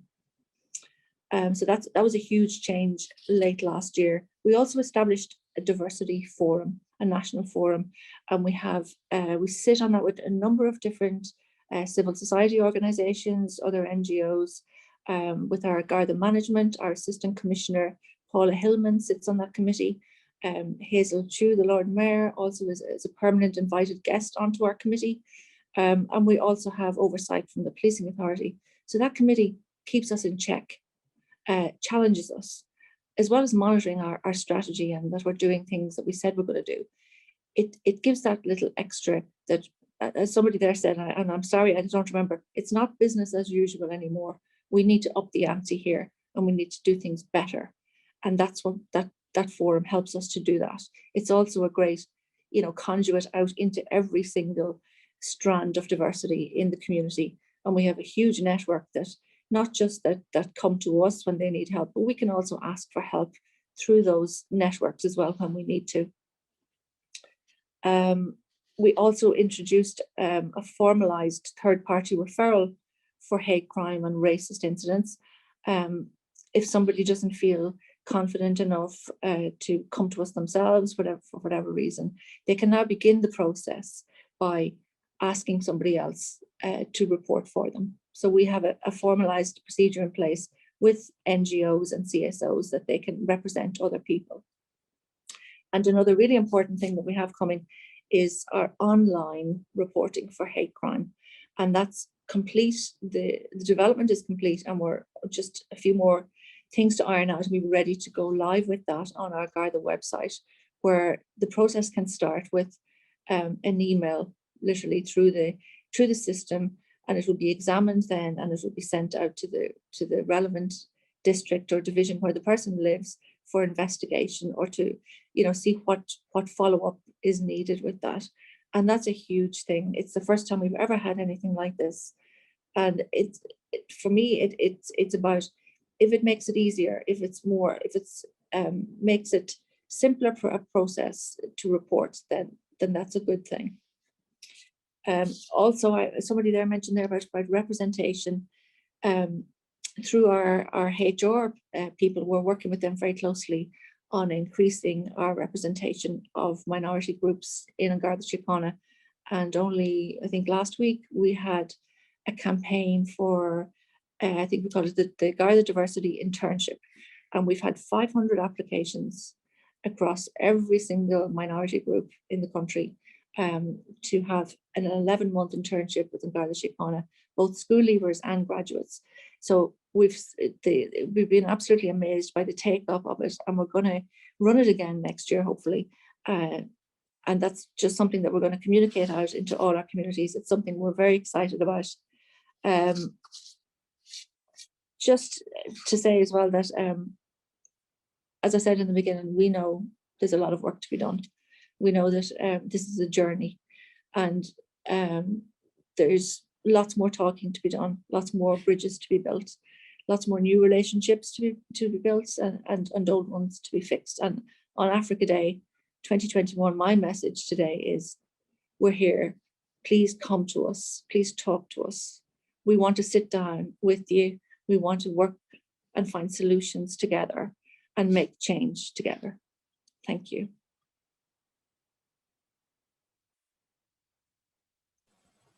Thank you so much, Sergeant Geraldine Green.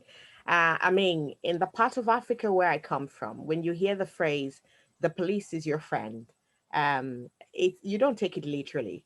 But here in Ireland, hearing you speak those words, I'm hearing you and believing you that the police is genuinely your friend. It's interesting to hear all of the new rollouts from your department.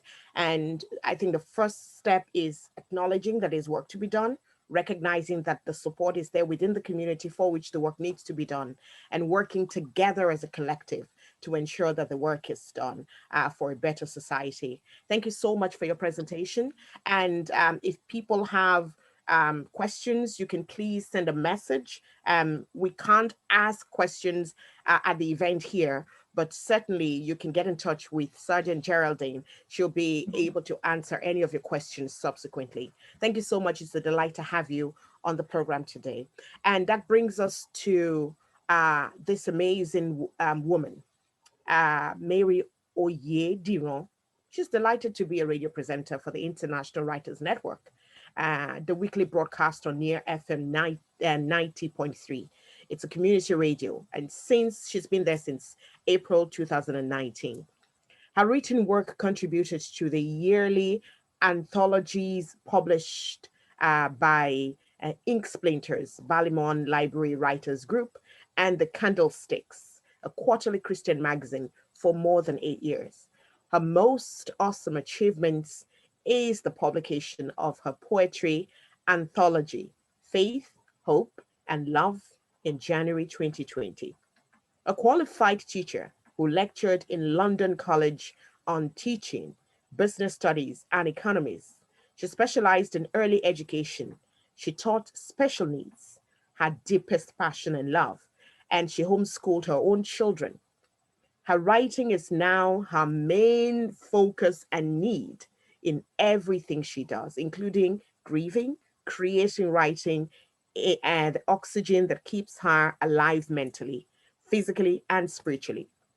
Mary's writing is influenced by her faith and being a doting wife of 30 years to her late husband, Fola, being a mother of 4 and grandmom of 3. Please welcome Mahraoui Diron for Peace on African Irish Media. Hi, my name is Mahraoui Diron. I am the radio presenter for the International Writers Network, broadcast by the wonderful community radio group Near FM. Now, today is African Day. I want to say, happy African Day. Thank you, Nadette Foley and the team at Glencree for inviting me to do this, to have this quick message. All I want to say to all of you is that, hey, listen, this is wonderful. We've come a long way. We are here to stay. And what's even more important, I can't believe I've been in Ireland since 2006. All my kids have flown the nest. I'm now a grandmother. But you know what? I want to encourage us. There's so much we've got to give to this country. One of the things we need to give is in the art. We are so creative as Africans. The Irish people are creative. So I'm saying there's 7 areas of the art that I just want to encourage us to keep on pressing in and integrate, whether it's painting, architecture, sculpture, Literature, we already do a lot of spoken word. We're performing great there. Music, that's another great part. Performing arts and cinema, that we'll be creating our own story. We will be doing what we need to do. That is integrating with the art. It's a creative country. We are creative people. Let's get it. Let's integrate through our art, through our creativity. Have a great and wonderful African Day. Bye. Oh, if that didn't warm your heart, I don't know what will. That was so beautiful from Mary Oyedinwa. Thank you so much. And for the wonderful words of encouragement. And I hope that you were able to pick one of those. Even if that's not your area, you certainly must have a gift in one of those. For example, we as Africans are storytellers. We're great at telling stories. And I remember way back growing up, I used to sit under the tree with my grandmother, and she would tell us stories and try to ask us what's the moral of the story. So cinema, as suggested by Mary, would be a key area with which I would encourage us to start to tell stories, tell our stories and use our voices. And of course, we can paint as well. Thank you so much, Mary, for that. And now we go to a pre-recorded delivery, Dear Island, where we would listen to given stories of 20 years of Akidwa in Dublin, African women transforming Ireland. We'll first listen to Dr. Caroline Muyi, who is a gender, peace, and development specialist. She studied in Kenya and Uganda and in Ireland. Caroline started her career in Kenya and worked on integrated rural development programs with funding from Missouri, now Caritas Internationals, with communities in the remote eastern Kenya. Caroline came to Ireland and did a BA in Development Studies in Kimmage Development Studies Center, now part of Maynooth University, then went on to Trinity College, where she pursued a Master of Philosophy degree in International Peace Studies and a PhD in the same area, but specialized in the area of masculinities and violence. Here in Ireland, Caroline has coordinated female genital mutilation, FGM, projects for Akidwa and Action Aid Ireland. Currently, Caroline is the coordinator for Akidwa's Migrant Women Health Program. Caroline considers herself a feminist, and she believes she's looking after herself well to continue the struggle for emancipation of women and girls. And so we go on now to listen to Dear Island.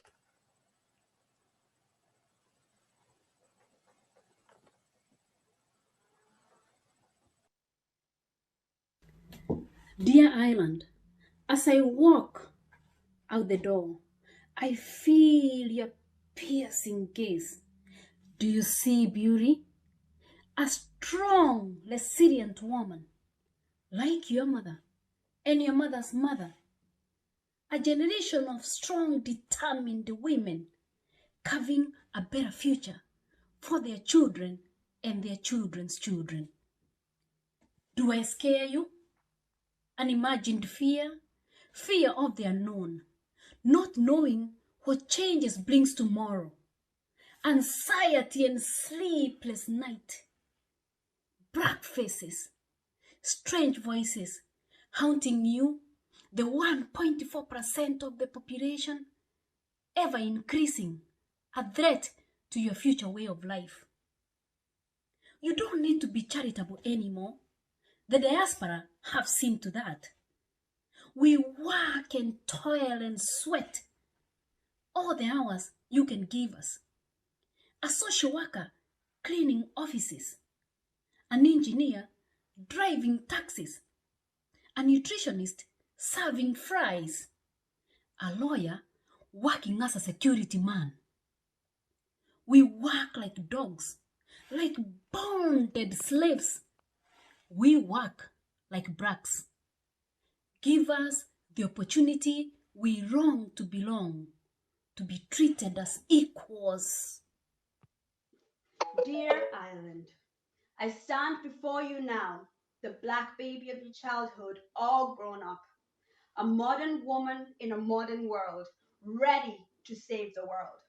Paying my dues to Mother Africa and a commission to Western Union.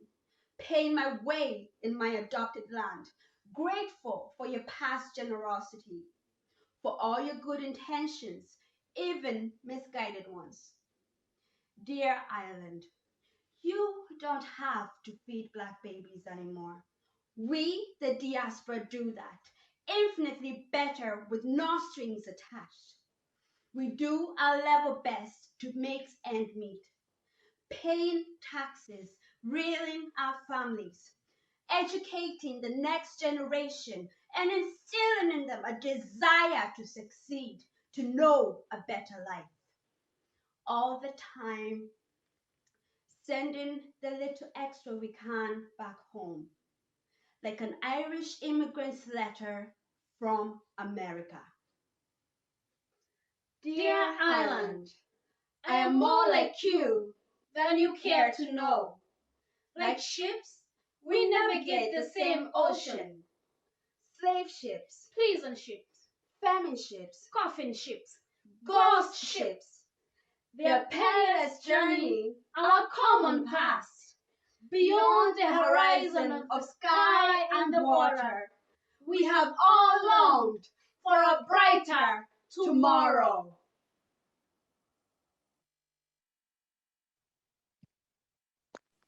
A beautiful presentation there by Salome Umbugwa of Akidwa, and I believe that's Caroline as well. Fantastic. Dear Ireland, dear Ireland, this is a message from long ago, and it's still the same today, isn't it? Still relevant today. Thank you so much. Thank you, Yemi. It's me, Caroline, here. That was the pre-recorded session. And so I'll just talk very, very briefly, and because I know we are running short of time, and just to give a very, very brief introduction of Akidwa. And Akidwa stands for Akinadada wa Africa, or Sisters from Africa, just a little bit of Swahili.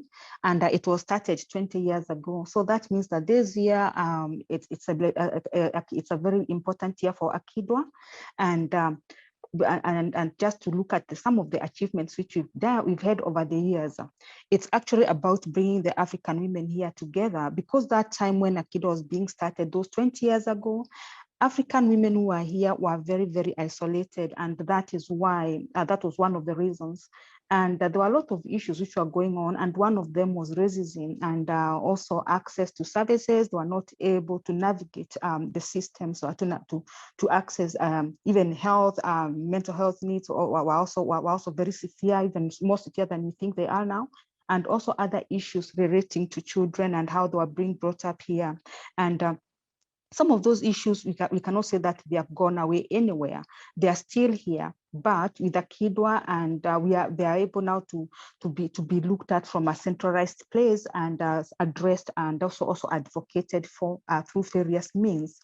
And so, like, as part of that, and Akidwa has done a lot of programs and projects with the women of Africa. And right now we are having a project which is called the Door to Work project, which is targeting the women in the direct provision centers here in Ireland, and it's being funded by PayPal. And also we have Women Together for a Better World.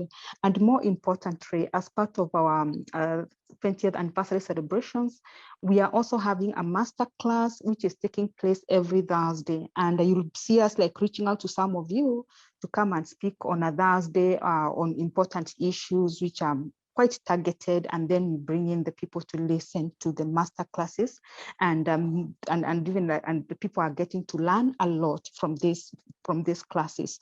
So because now Salome, she has done that poem, and I've just given that very brief introduction, and also the fact that we do not have time, I think I'll just stop there. And thank you so much, and have a lovely evening, and happy Africa Day. Bye. Thank you so much, dear Caroline. Thank you for keeping it brief and short, and yet so powerful. And keep up the great work. Your work really speaks for you, and we're delighted that an organization such as Akidwa is there to always still fight the cause of African women here in Ireland. It's my pleasure now to introduce us to Northeast Inner City Intercultural Ambassadors Program. The Dublin City Council's Intercultural Ambassadors Program will be launched this Friday, the 28th, and it's a voluntary leadership program that aims to create a diverse network of intercultural ambassadors and encourage active involvement by local people in promoting intercultural dialogue and addressing the barriers to integration in the Northeast Inner City of Dublin. 3 Africans have been successfully selected to participate in the program this year. They are Jacinta Siloma from Kenya, George and Jerry from Kenya, and Daniel Kaminyezi from Congo. So let's meet them. Hello, my name is Daniel Murula Kaminyezi. I'm from the Democratic Republic of Congo. I am part of the Intercultural Ambassador Program.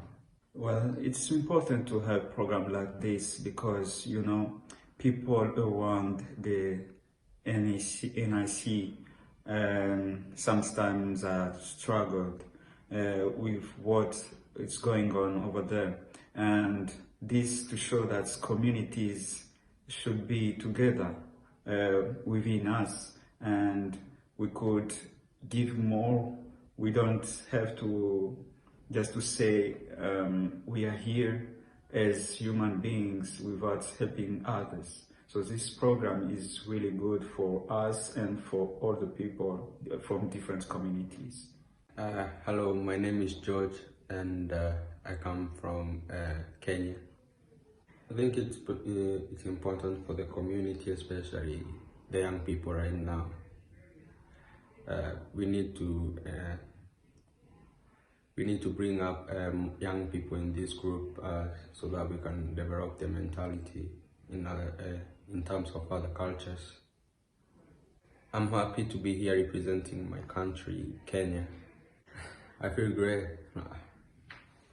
but I'm not the only one from my country, Jacinta, so there's 2 of us, so I'm glad we're here. Oh, my name is Jacinta Siloma, and I'm originally from Kenya.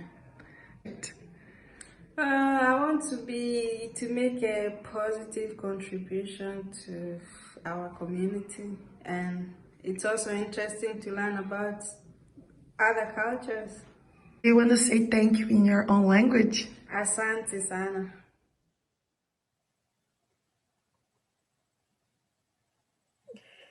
So I think we've just learned another African language there. If we remember the very first one, welcome to Africa Day, which was Ekabo, see, Africa Day.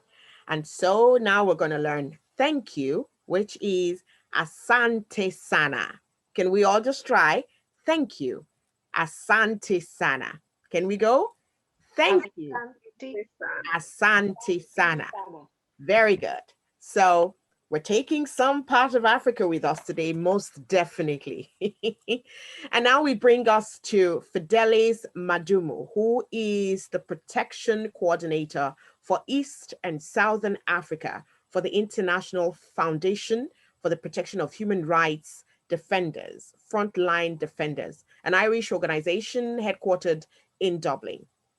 So we're going to listen to the Frontliners Defenders work with African human rights defenders. Fidelis started working in human rights 17 years ago and is focused on comprehensive rehabilitation of victims of human rights violations, specifically survivors of organized violence and torture. This holistic intervention includes medical treatment, psychosocial support, including counseling, prevention of harming, protection, and humanitarian assistance.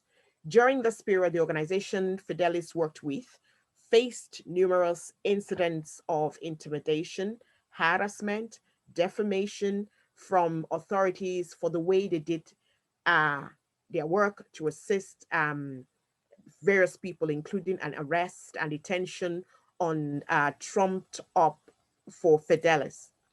In this recording, Fidelis gives insight in the work that has been done with the frontline defenders. Let's hear Fidelis. Hello everyone. It's so good to be with all of you here on this event to commemorate Africa Day. My name is Fidelis Mudimu. I work with the International Foundation for the Protection of Human Rights Defenders, which is commonly known as Frontline Defenders, which is an Irish-based organization with our headquarters in Dublin that works to provide support for the protection of human rights defenders all over the world. I am the protection coordinator for East and Southern Africa for the organization, and I cover 24 countries in that region. My relationship with Ireland and Frontline Defenders dates back to about 20 years ago, when back then, working as a human rights defender in Zimbabwe, I was invited to attend an event called the Dublin Platform that is convened by Frontline Defenders every 2 years. In this event, defenders from all over the world meet and share experiences and share ideas and give each other strength. It was a very significant event in my life as a human rights defender because I discovered a whole worldwide community of defenders, and I discovered that we were not alone in my countries in Zimbabwe working in the defense of human rights. And I was able to learn from others' experiences and to gain some strength from their strength and to find a connection, and made some friends that are still very close to me up to this time. I worked back then in Zimbabwe as a service provider for human rights defenders who had suffered torture and cruel and inhuman and degrading treatment at the hands of usually the state and the main political party. My organization then provided psychological care, medical treatment, and social support for victims of torture. That included protection and relocations and other attendant activities. I did this work for about 17 years before I joined Frontline Defenders as a full-time member of staff there. My work at Frontline Defenders involves going around the region that I cover, meeting human rights defenders, learning about the work they're doing, learning about the threats and risks they face in their work, and finding out what capacity needs they have, and then linking these defenders with the services that the organization Frontline Defenders provides. And these services include protection grants that we give to defenders when they're at risk. This can be used for their temporary relocation to get to a place of safety until the situation cools down and they can come back to carry on with their very good and brave work. And it can also include sometimes legal assistance and medical assistance in terms of funding for those services.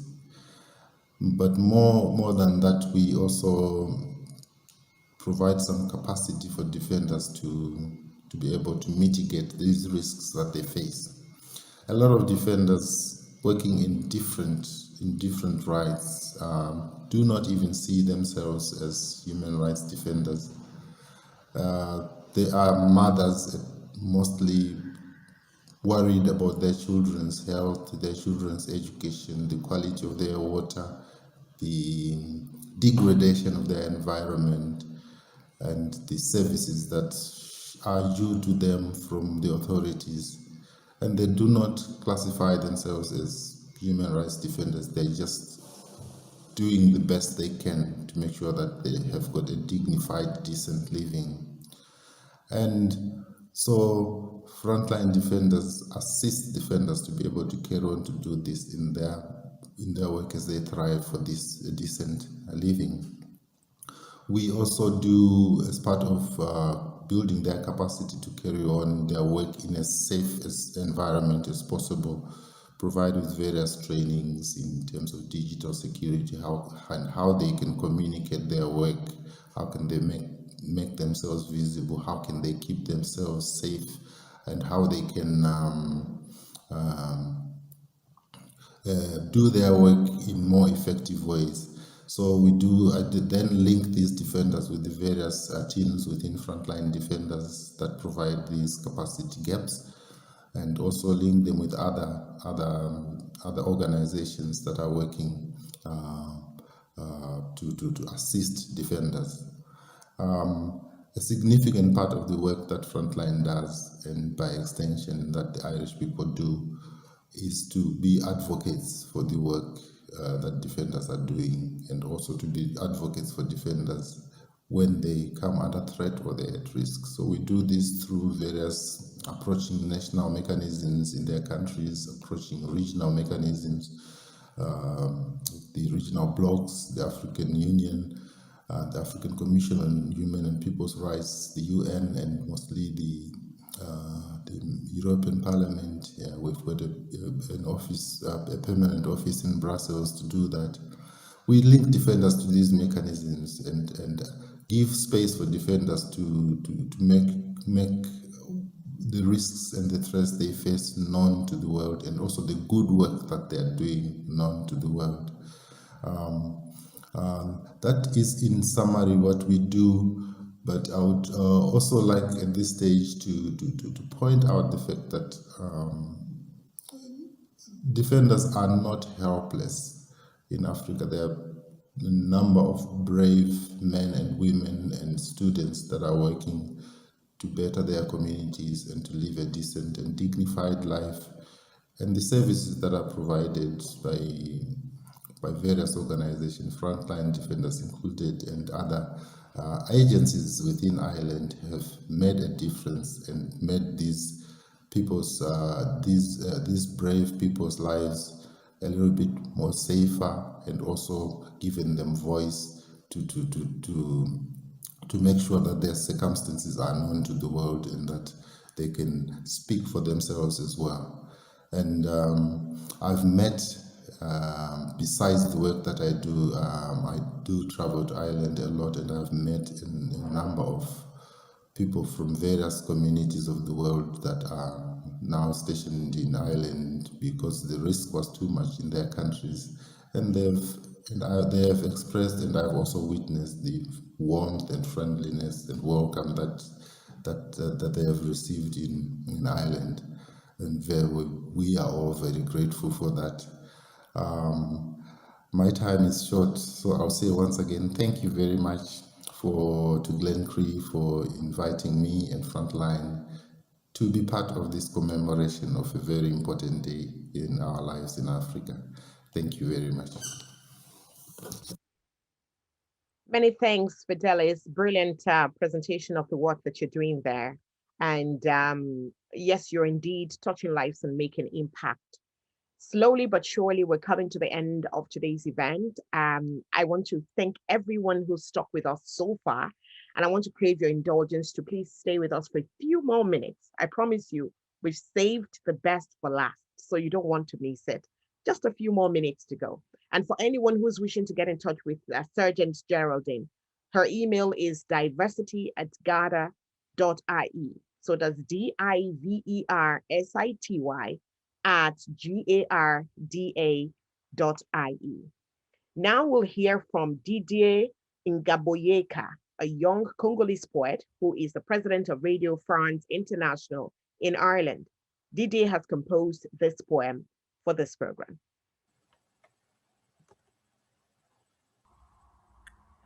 Le nationalisme, comme tous les ismes du XXe siècle, créa du séisme lorsque Israéliens et Palestiniens se confrontèrent, se massacrèrent. Si tu es resté inactif face à ces puissants volcans actifs, c'est que tu es un complice passif. Tu comprendras vite si, comme moi, tu n'as connu que la guerre. Oui, cette guerre que créent les puissants pour maintenir leur puissance sur les faibles. Quelle bassesse! Si pour toi le nombre de morts dont la mort se décide dans l'ombre n'a qu'un chiffre, alors l'humanité a rendu l'âme. Si pour toi le discours du détenteur du pouvoir peut servir de mouchoir ou de séchoir pour le larmes de victimes, alors l'humanité a rendu l'âme. Le monde ira mieux lorsque nous redeviendrons tous humains. Merci beaucoup, Didier. Très bien. I hope my French was on point there. The world would be a better place when we all turn back to being human. Couldn't have said it better myself. Fantastic poet, especially written for this program. And now we get to meet the people at Sports Against Racism in Ireland, hear the story of their work. Sports Against Racism Ireland, SARI, was founded in 1997 as a not-for-profit organization with charitable status dedicated to positive integration and social inclusion through sports. SARI uses the power of sports to challenge discrimination, promote cultural integration, and drive social inclusion throughout Ireland. They work with schools, direct provision centers, refugee and local communities, and SARI has delivered anti-discrimination educational workshops, intercultural sports events, and a young leaders youth development and employability program, collectively creating opportunity for all. So we will now watch some excerpts from a video by ethnographer Dr. Max Mahraoui. The Nsaka Glentoran Academy football team was very successful in North Dublin Schoolboys and Girls League, winning all before them. The team was made up of players from 9 different African countries. Nsaka is a word from the Bemba language of Zambia, and it means a place where the elders pass on wisdom to the youth. Glentoran is the famous club from East Belfast. The academy is part of Living Together Through Football program of Sports Against Racism Ireland. The head coach, James Ingwilo, a former Nigerian international player, has returned from academy study duties in Abia State of Nigeria. One of the other coaches, Israel Ibienu, is also the only Black referee in football in the Irish League in the Republic of Ireland. After this video, we will hear from Amina Mostafa, a board member of Sports Against Racism and the coordinator of its program, Hijabs and Hat Tricks, on the importance of flexibility in order to create real inclusivity. Over now to Sports Against Racism.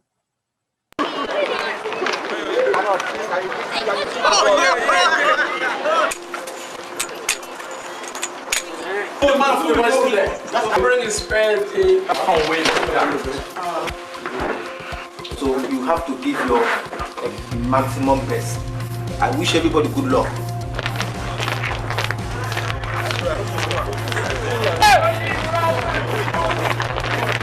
God bless you. God bless you. In 90 minutes we lose this game. Play football. Play football, yeah. And let's put the ball on the ground. Head to this. Choice is yours.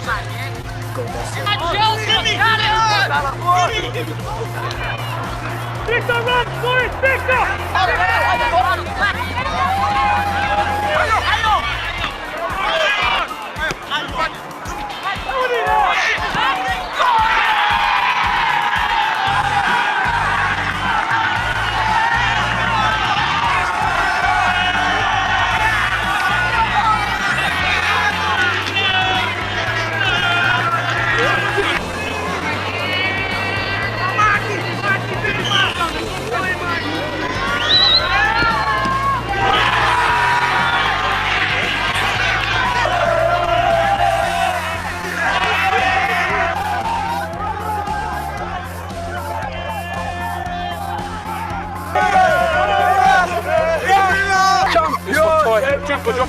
Yeah, man. Still here forevermore.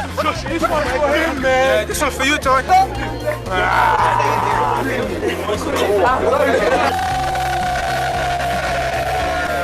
dedicate this trophy to one of us who was a player in the Republic of Ireland who suddenly lost his life last year. I would appreciate everybody here standing today. So please, let's put our hands together and recognize on the memory of the presence of the disease.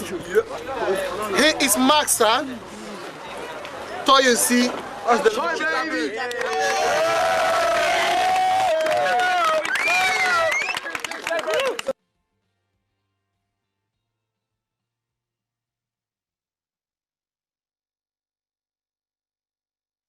Hi, my name's Amina Mustafa and I work with Sport Against Racism Ireland, or SARI.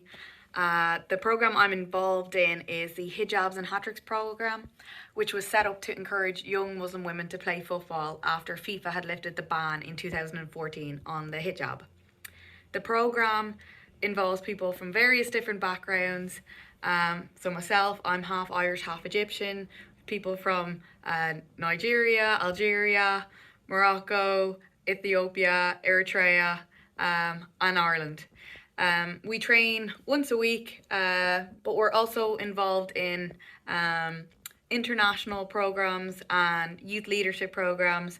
A lot of our participants initially join not having any experience of football, but are interested in sport, and then through their involvement in the program, they get a better idea of the sport, learn some skill, but also what usually happens is they transition from wanting to be a participant to either getting involved in coaching or public speaking, or even doing international or getting involved in international programs abroad, such as Erasmus+.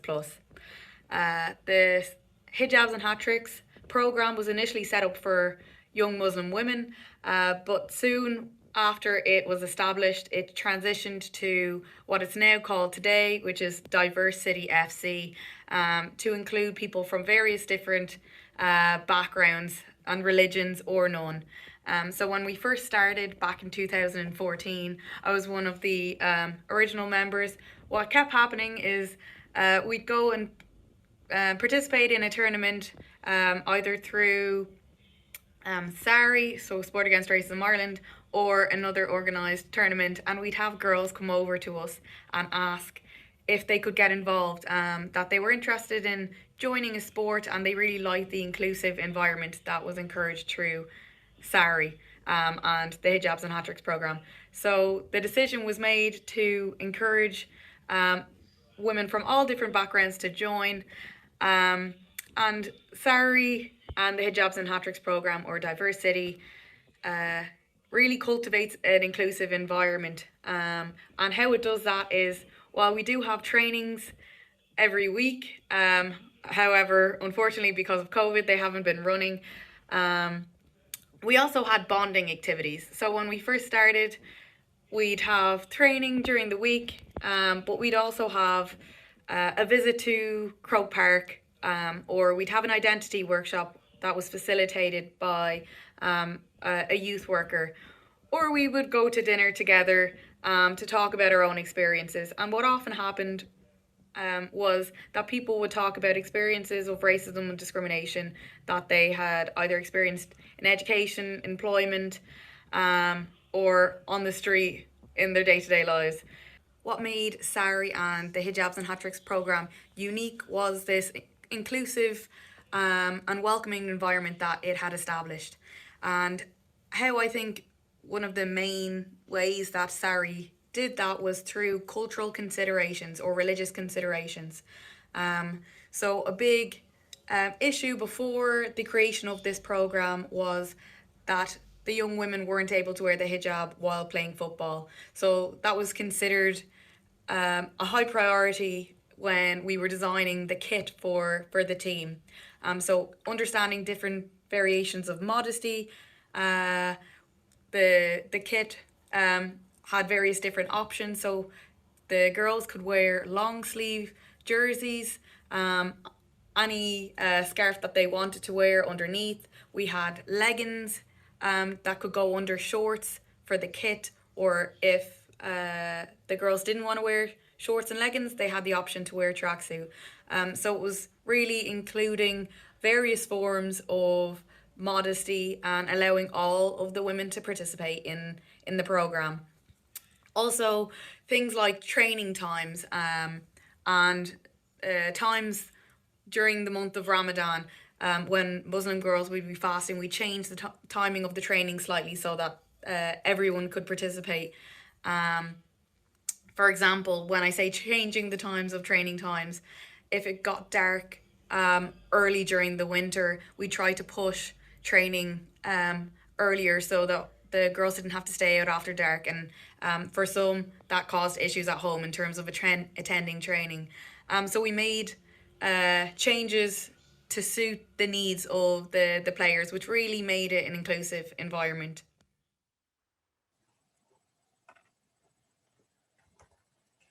Thank you so much, Amina Mustafa, for sharing the amazing work you're doing with the Hijabs and Hat Trick program in Nsaka and Sari. Well done. And it's interesting to note that both Toyosi Shitabe and George and Kencho, two promising Black Irish players whose lives were tragically taken, were both players in Nsaka.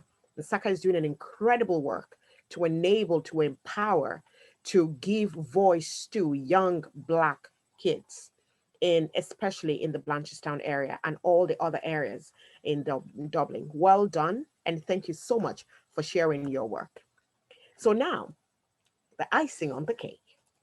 We're going to hear Diane Ihire and Vicky Musitongo. These are two incredible women who happen to be mentees of mine from Rooted in Africa Ireland Network on the issues of identity and belonging, and their network's contribution to Dublin and Ireland. I promise you, you will enjoy this, and it's worth the wait. Over to Vicky and Diane. Hi everyone, my name is Diane Ihire. I'm the co-founder of Rooted in Africa and Ireland, also known as RIA Network. Hi everyone, my name is Vicky Musitongo. I am the co-head of Rooted in United Youth, also known as Vicky Inspires. Great, so we're doing this video as part of Africa Day, and we want to talk about our experience being rooted in Africa and in Ireland, and also being part of RIA Network, and what is RIA Network to us. So maybe I'll start. For me, growing up in Ireland was actually good in a way, but it was also a bit lonely, because in most places I was the only Black girl around. I was the only Black girl in my class, and so I felt as if I had to be the face of the race. I had to carry the Black race on my shoulders, and so I had to act. Sometimes I had to act in a certain manner that often wasn't who I am, because I knew of the pressure that I was carrying on me. So it was good, but it was also stressful in most ways. How about you? Well, I came to Ireland when I was 6 years old, so 23 years ago. So I would have been similar to you, the only Black girl in my class, your only Black friend, and in loads of organizations, and I felt alone. Because I was like, is it just me? But then it's not until I was in secondary school, so I was about 12 or 13, that I had met a Black girl as well. And I was like, my sister, you know, that kind of a way. So growing up in Ireland has been an experience. It's good and bad, because it's like, when I tell people I'm Irish, they're like, well, where are you from originally? Because see Irish as if it has just a color. But then when I'm around my African people, they're like, you're too white. And I'm like, you know? And then when I'm trying to speak, when I speak Irish and stuff, they're like, or when I talk, they're like, sure, you have a real strong Dublin accent, you know what I mean? And I suppose that's the reason why Rooted in Africa and Ireland began, because for many young people, it was kind of living in limbo, living between two worlds, you know, not knowing, am I African, am I Irish? Yeah. Because like you said, sometimes we get called to be too white to be in the black community, but too black to be in the white community, because I'm not. I can never be in the white community. So yeah, that's it. Like, and I think it's really important to be having these conversations and to be like kind of empowering our youth. That's why I'm so passionate about youth, because I'm like, they're our future. Because if I had a REI network when I was a teenager growing up, my life would be so much different. I would feel that sense of belonging and being like proud to be African. Because I remember in school, oh, can I touch your hair? And oh, how long is your real hair? Or is that a wig, or is that a weave?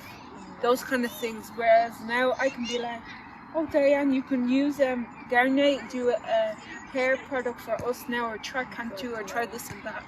And it's kind of sad that like I'm 29 now, and it's only what 2 years ago that I really started embracing my Africanness and being that unapologetically black woman. And it's difficult because if you don't have a space that will allow you to celebrate being African and being Irish in equal measures, because I often tell people I'm raising my kids to know they are 100% African. They're also 100% Irish. Irishness isn't a monolithic experience. Being Irish is not synonymous with being white. So in Rooted in Africa and Ireland, we want to tell young people, we want to tell mothers, fathers, everyone that being rooted in Africa and in Ireland is to be celebrated. It's not a badge of shame. It's not, and people need to stop being like, when I say I'm Irish and they're like, oh, you're just Irish on paper. Yeah, exactly. I came when I was 6. I've been here for 23 years. When I talk, you'll know it, or my mannerisms. That's what I'm saying. Like, that's it's even that. Let's say if I told you, where's home? Where's home to you? Ireland is home. So, what do you have to be? You know, that's why we want to celebrate all this in REI Network. You know, I was actually on a Zoom yesterday, and I said something. Someone actually wrote it down what I said. She was heartbroken. I said to her that, like, I'm Irish, but I don't feel Irish. I'm not classed as Irish. I'm just Irish on paper. Because even when I'm trying to be more involved in the Irish society or different things, they're like, you're too black or too dark to be us. Do you know what I mean? And that's sad. It is. It's like, it's only like the red passport that kind of shows that I'm Irish. And I suppose that's why we want to provide a place to celebrate all this. And I think for me, even on Africa Day, in celebration of Africa Day, it is a celebration of being rooted in Africa and also being grounded in knowing that I am Irish, regardless of what people say. Yeah. To me, that's what Africa Day is, you know, for African people in Ireland. It's a celebration of everything REI Network stands for, everything because we operate on knowledge, empowerment and representation. We want to empower our young people. Yeah. We want to provide the knowledge to being proud of being African. But also we want to see people represented in all spaces. So Africa Day to me is a celebration of the duality of being African and Irish in equal measures, without shame, without stigma. Exactly. What is Africa Day to you? Africa Day to me is a day to flex my Africanness. Like, if I have my African attire on or my jewelry, that they're like, oh, she really is African, even though she doesn't sound it. Yeah. And I'm trying to look for that kind of Irish accent in it. But it's Africa Day stuff for me. It's really important, especially for the youth and the future generations. For me as a mother, because I'm like, I came when I was 6 and I'm not accepted. So how about my children who are born here? Like, you know, they'll grow up and they'll be like, where were you born? They'll return to the hospital. They're like, well, where's your mom? Where's your mom from? My mom's Irish. But where's your, do you know what I mean? I kind of want to stop this whole ancestry DNA. But Africa Day is really important, and I think that it should be celebrated more widely and in more ranges. You know what I mean? So then it's like, we have Black and Irish African people here. Africa Day. Exactly. So that's it, and happy Africa Day.